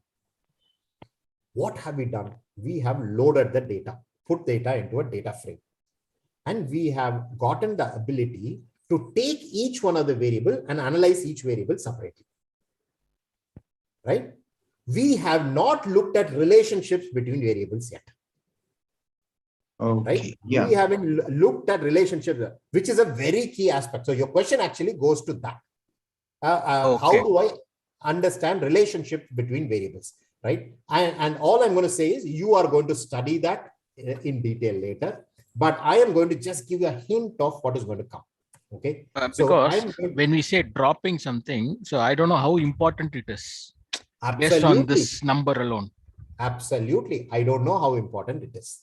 Right. But in order to study the importance, one of the first thing that you're going to do is you're going to study relationships between 2 variables. Okay. Right. And one of the first thing that you all know is plotting. Right. Plotting allows you to study relationship between 2 things. Right. So one of the plots that we do is scatter plots.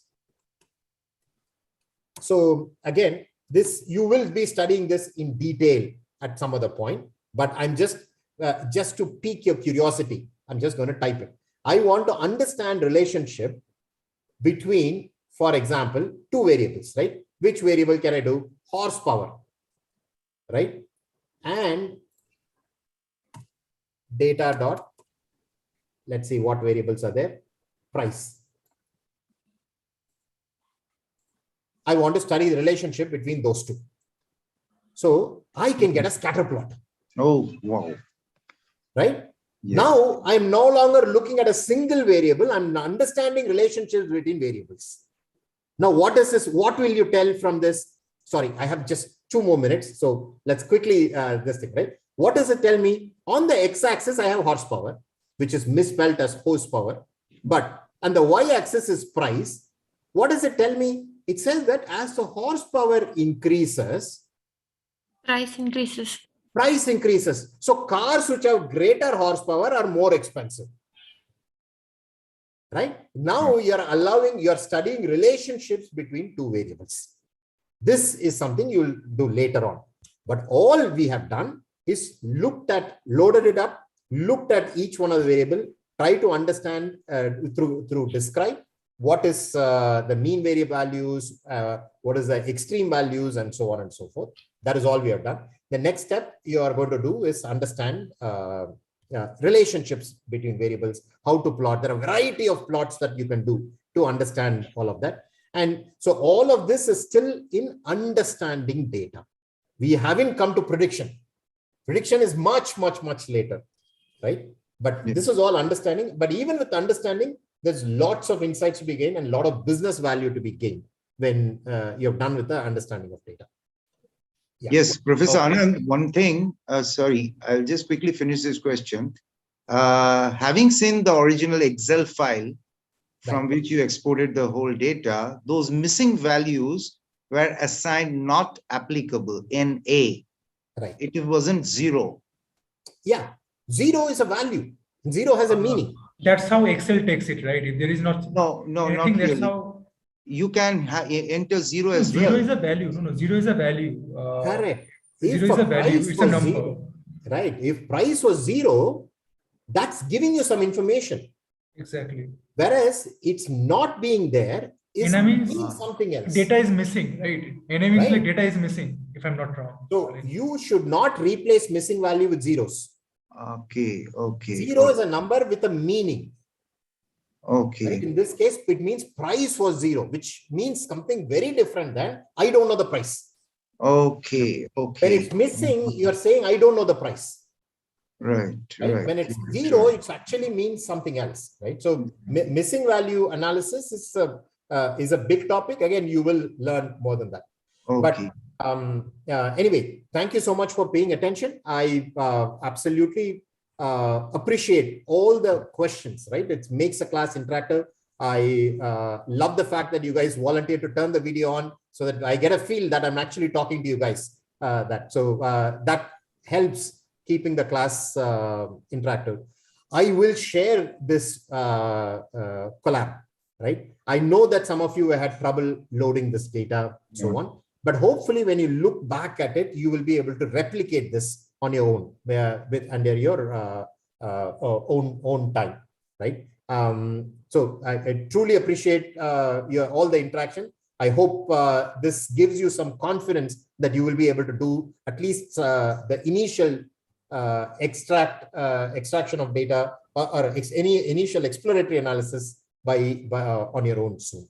Okay. As always, Jayanth mentions it was we very much appreciate if you give us reviews on Trustpilot for that, right? It helps in carrying this good work that Jayanth is doing.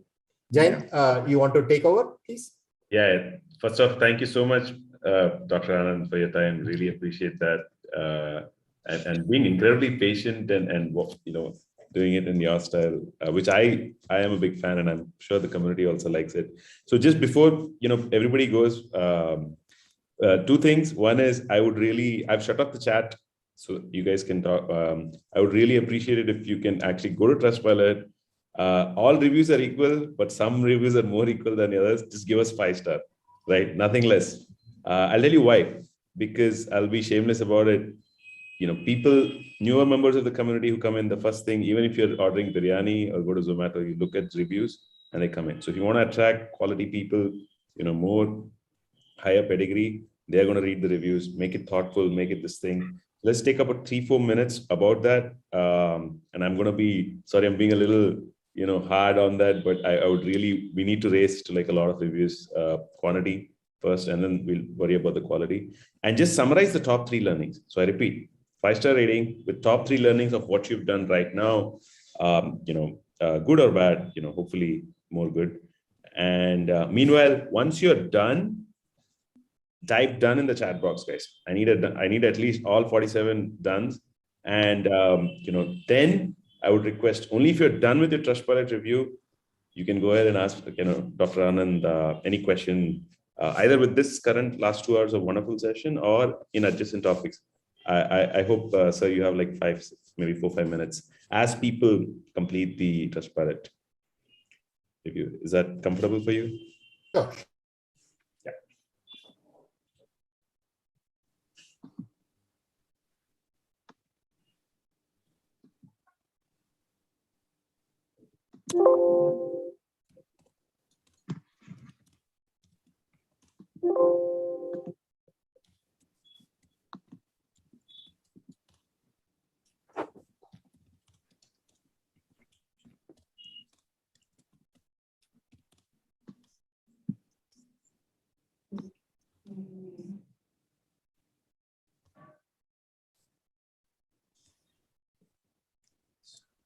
Speak about axis ones with respect to dropping the columns.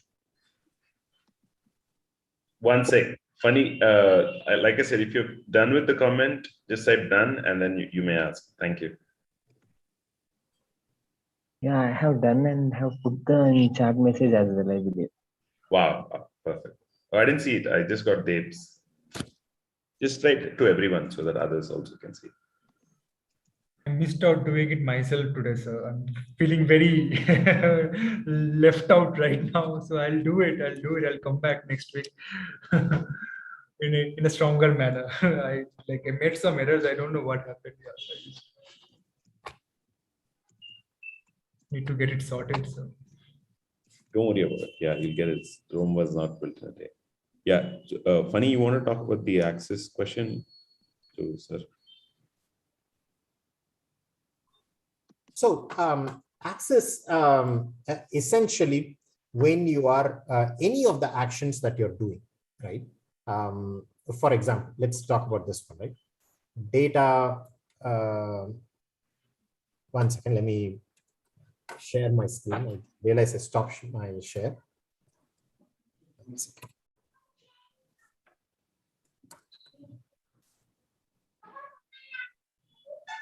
no.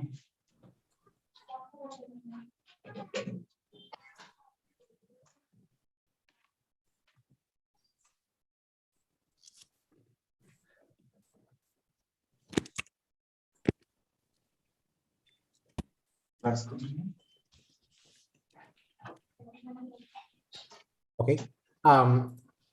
So we just looked at this particular command.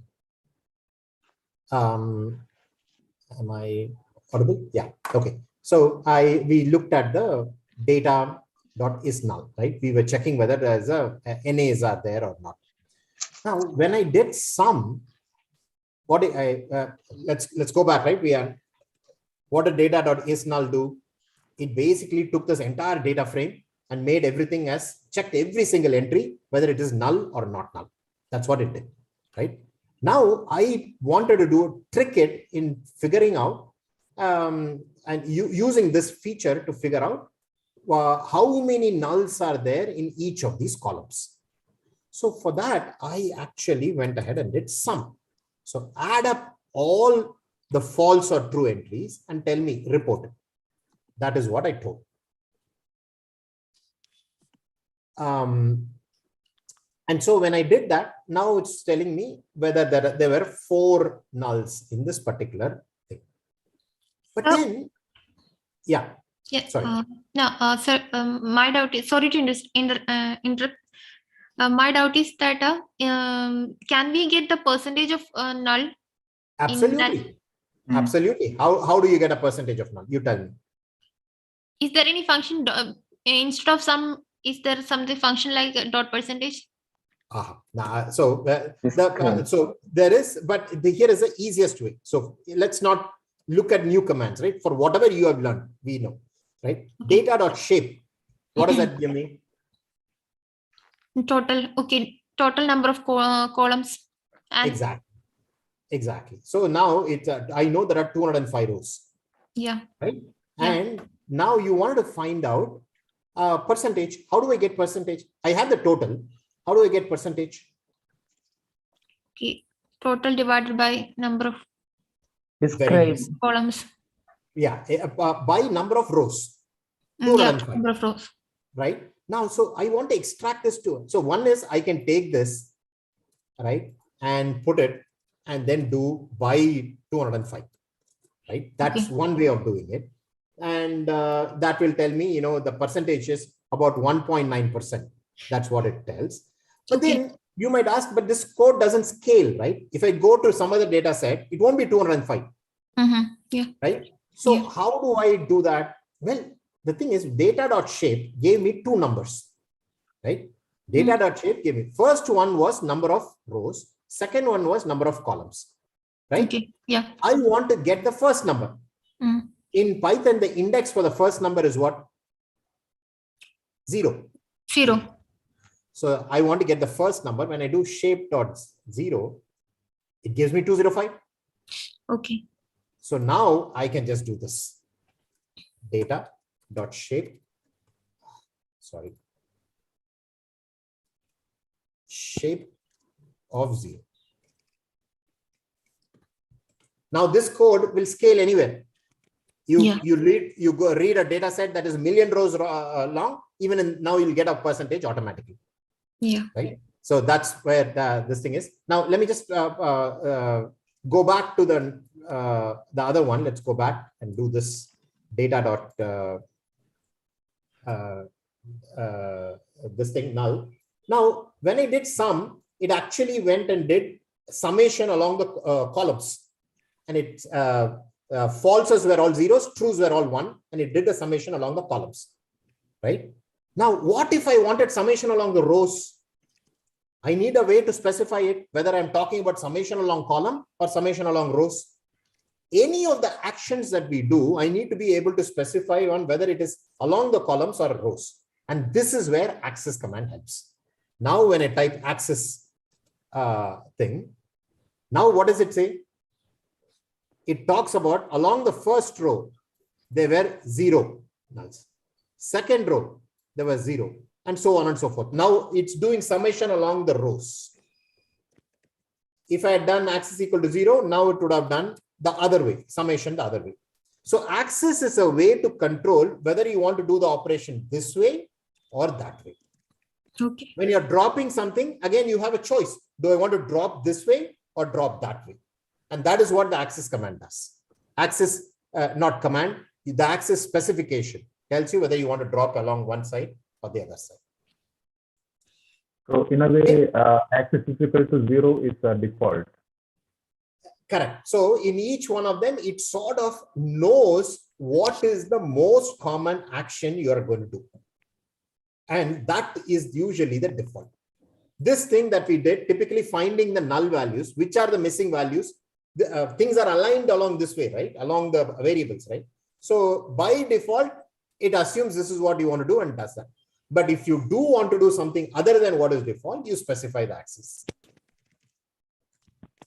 Okay? Okay. Thank you so much for the questions and the interactions. Sir, is this a recurring class? It's not a meaning, but I'm sure Jayanth is the regular instructor, but once in a while we'll have this kind of session. Okay. I'll try and make it interactive. I got 18 reviews, man, and there are 45 people. So let's get all, at least more than like 75%, and then subject to Dr. Anand's availability, we can try and request him. Professor Anand, my last question to you is, how do I extract one single row from the entire matrix? Very nice. So again, while people are hopefully typing the review, we will answer this, right? Now, this is another thing, right? I type data and I'm trying to, there is a pattern to all of this, guys, right? So we did data.shape, right? And when I did data.shape, I got 2 numbers. When I want to specify the first number, I put a square bracket and talk about first number or second number. Right.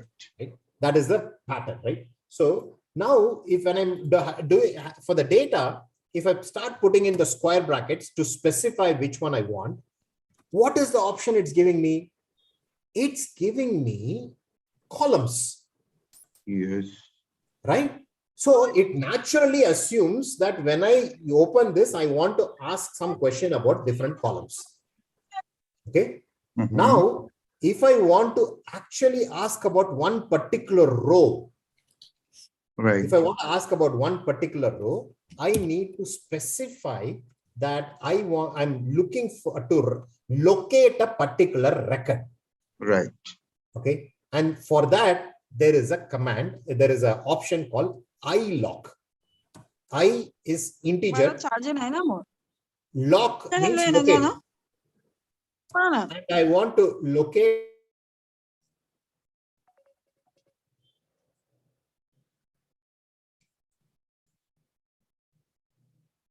When I located the 25th record, it said for the 25th record, these are the features.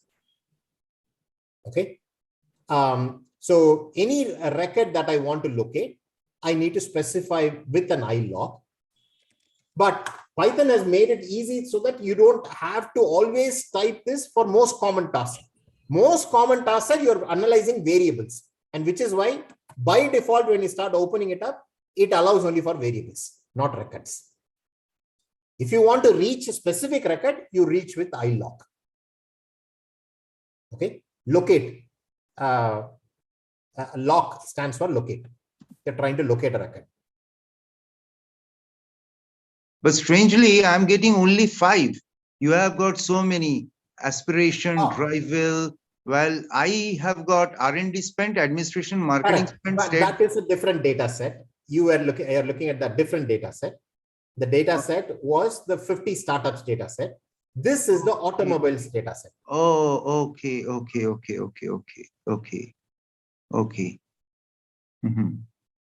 Yeah. Perfect. Okay, guys. Thank you so much. Okay, Jayanth, I'll take leave. Yeah. Bye. Thank you so much. Thank you, sir. Thank you. Professor. Bye. All right, guys. So I'll just continue along with some music, and whoever has finished the review can drop. The rest, please finish it and leave. But this is some cool EDM.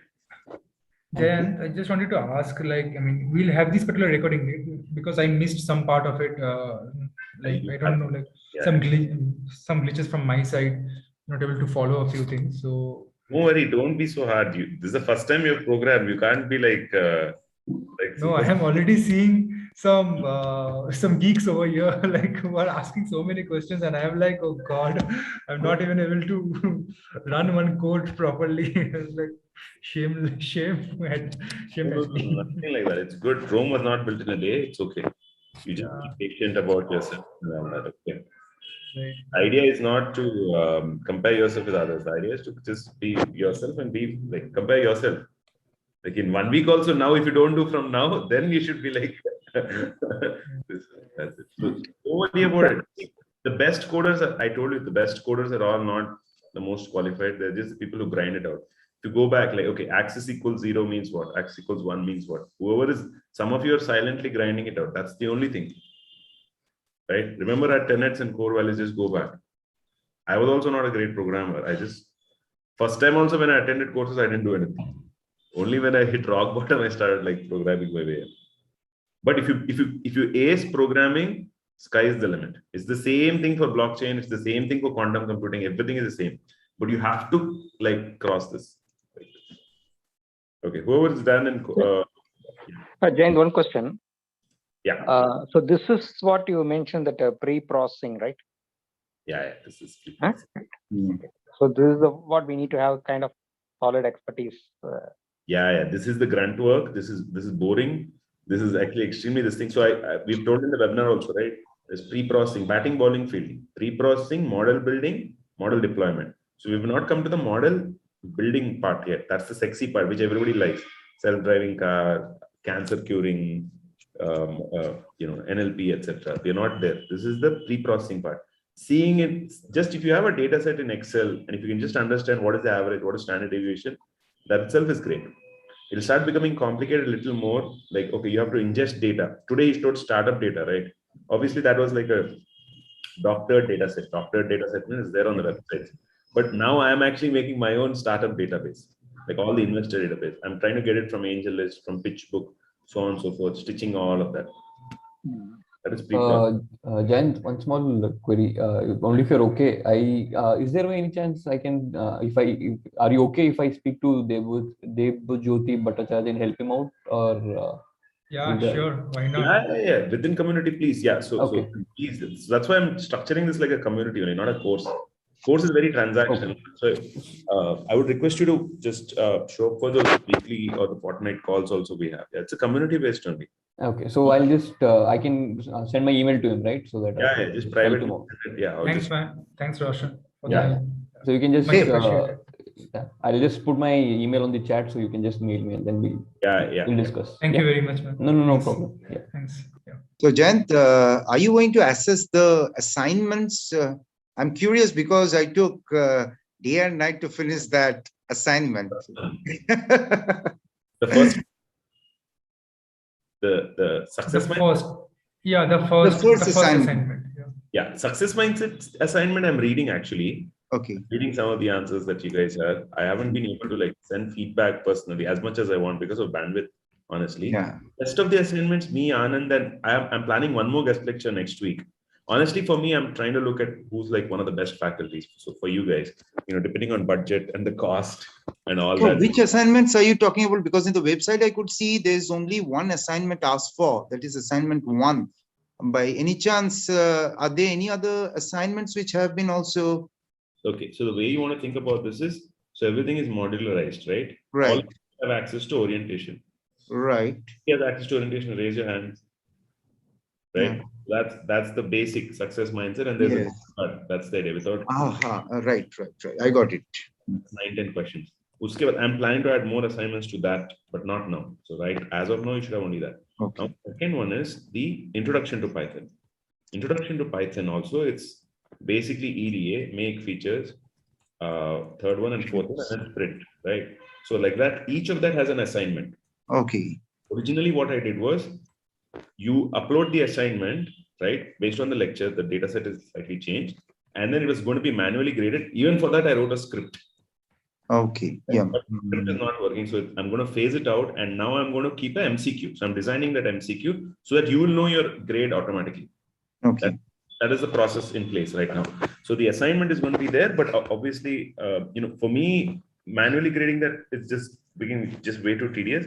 That's why I'm trying to grade all the module 1, number 2, number 3, number 4, so on and so forth, except orientation. Orientation, I don't know how of a way. If you guys have ideas, let me know. One idea that I did get to know was a community-based idea where maybe 3 of you will see your ideas, only 3 of you privately will be able to grade each other's goal card, etc. But that's again work in progress. That's not something concrete.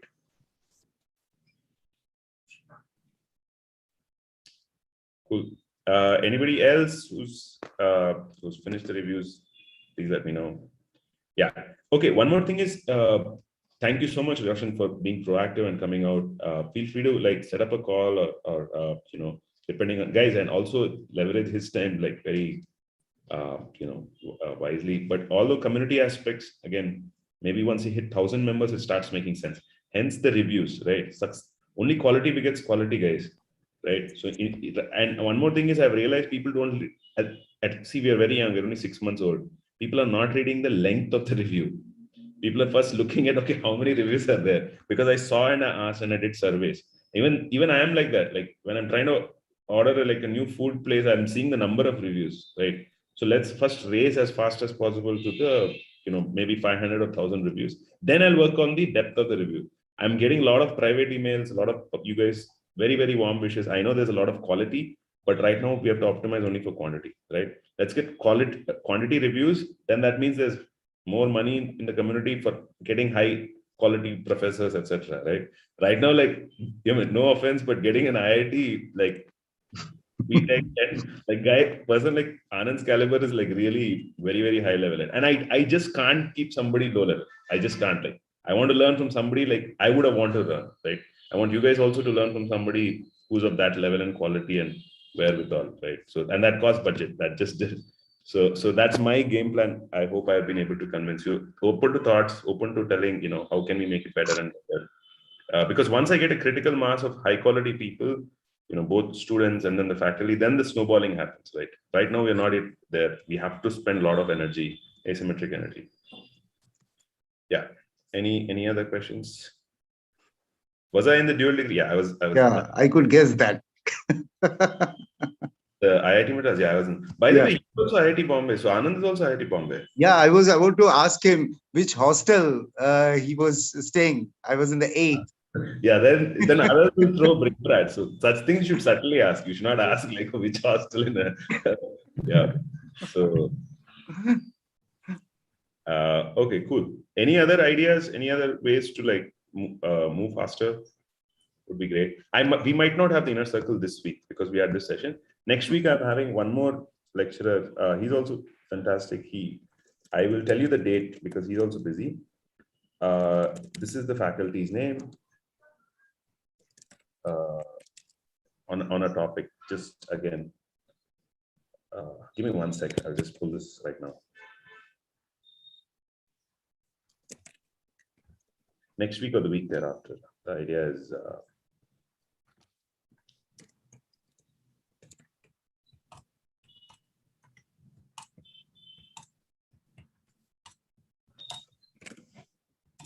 Yeah, so he's also a founder of an AI company, 20 years in like IBM, 21 years. So this is the faculty I'm trying to get.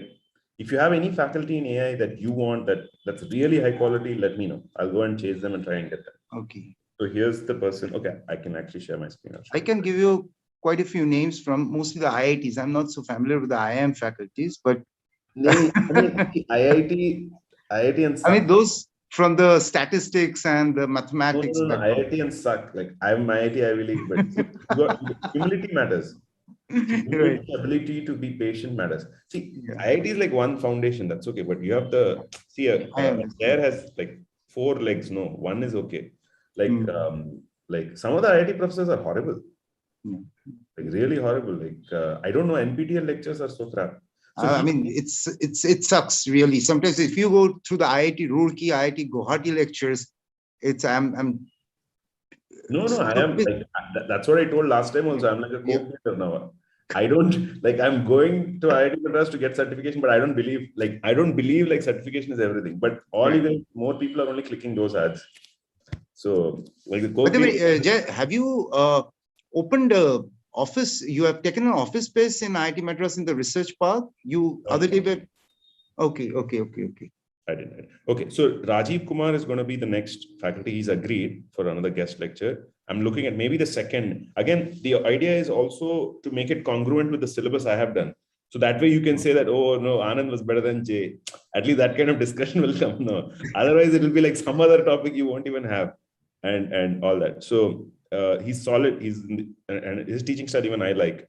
It's kind of different. And these guys are all fully proficient, like all the way from Python data science, all the way to recurrent neural networks, CNN. So I'm seeding actually for the gold. Like the AI gold is going to come up, right? The last. So there's bronze, silver, gold, bronze, silver, gold. So all the way to gold. And you guys also should like them, right? It's not like only I keep pushing something and you take it, right? All of you should. And they should also like you. It seems like my early impression is I think Anand was okay with you guys, but I have to talk to him. Cool. Anybody else left with reviews? I'll finish my reviews tonight. I'll send you a more expanded review. I promise that. Yeah. Because see, if you write, I'll tell you one thing, you write long reviews, there are people who read them. Yes. They'll come. People who write short reviews, I'm not lambasting at you guys. I'm just saying, think about it, right? Short reviews will become short guys only. Or like just neurotic reading everywhere, trying to jump after course after course. There are people who write long, start writing long because you have to write blogs, you have to write good emails, articulate emails. Those are where the best opportunities are. Cool. Anything else you guys need before I call it a night, or you guys call it night?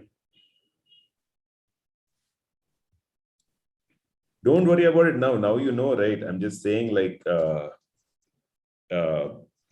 just start writing long. That's why my emails are long. They're going to be longer.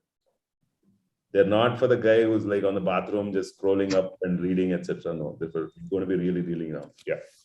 Umeshji, I hope you had you had some little bit of good experience. If you can unmute, you can talk just quickly. You're not there. Time for dinner. He's already hungry. Hello. Maybe. Hello. Am I audible? Yeah, you're audible, sir. Kaisa tha Hello? aap? Did you have fun? At Yeah. least? No, it was okay sort of, but I was lost. I should honestly accept it. I was completely lost, and I was trying to scribble it down on this thing. So somewhere after going through the YouTube video or this thing, your live lecture, I'll be doing my homework. I have to spend long hours. Okay. After long 24 years, 25 years, again into learning path, no? It's difficult. But surely I'll make it up. Don't worry, it'll happen. Don't worry about it. That's the beauty of a community, you know. Like there are different people to help. There are people, you know, ahead. There are people who probably need more help. So don't worry about that. The good thing is you showed up. That's it. Right. Umeshji, I had a question. Do you travel to Pune? I stay in Pune. So if you're sometimes coming to Pune, we can have a quick chit chat.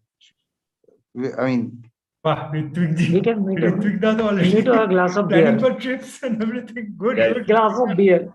Good. that should be perfect. Okay. I would actually not do the beer. I would actually do the collab notebook, and then after that the beer. But Ritwik Dad is already come on for beer. Let's have beer. yeah. And others, Srinivas Garu, how did you feel? Are you in Canada, Singapore? Where are you? You're on mute.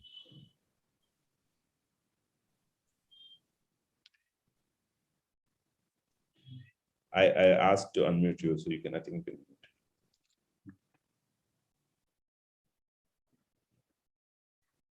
Can't hear you. I don't know. I can't hear him. Can anybody hear him? No. Okay. Still in India, I'm in Chennai. Oh, wow. Yeah, we can hear you. Excellent. How was your first coding session? I've did a lot like this before. I accumulated enough experience of coding. The only thing is I didn't put in pattern. That's all. It's a 10-year gap for me to really do coding. So I'm slowly coming back. I used to be a DBA, not anymore. So, I'm slowly coming back. So I'm trying to recall whatever I did before. So when he was talking, oh yeah, I know this. Oh yeah.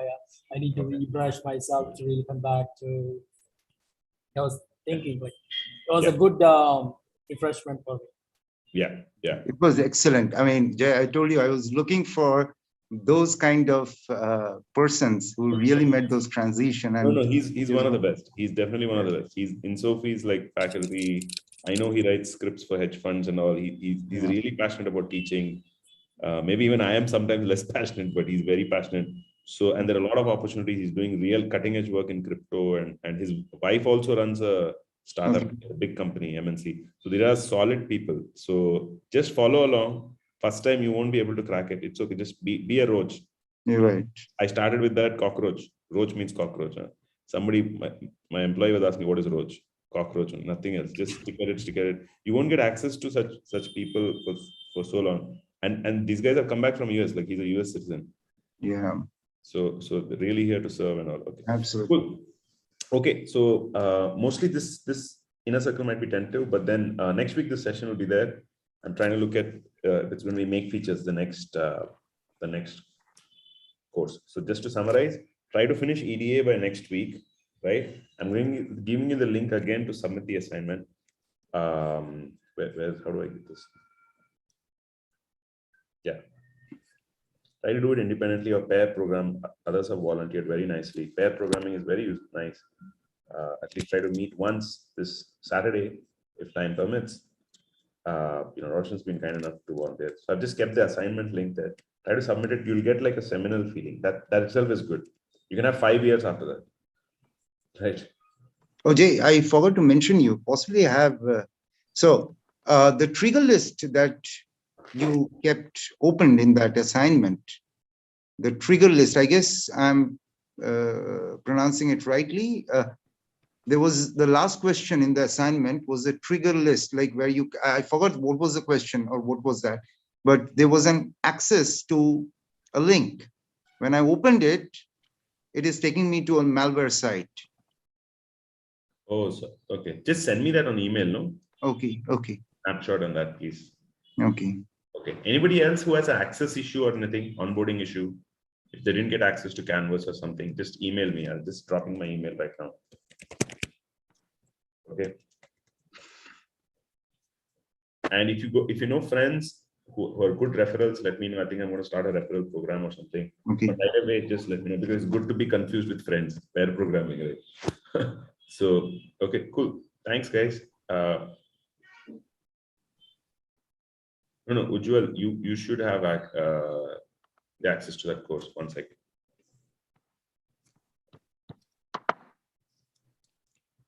It's just the Canvas first Python and the second.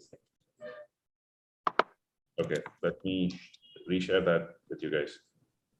Can you open this now?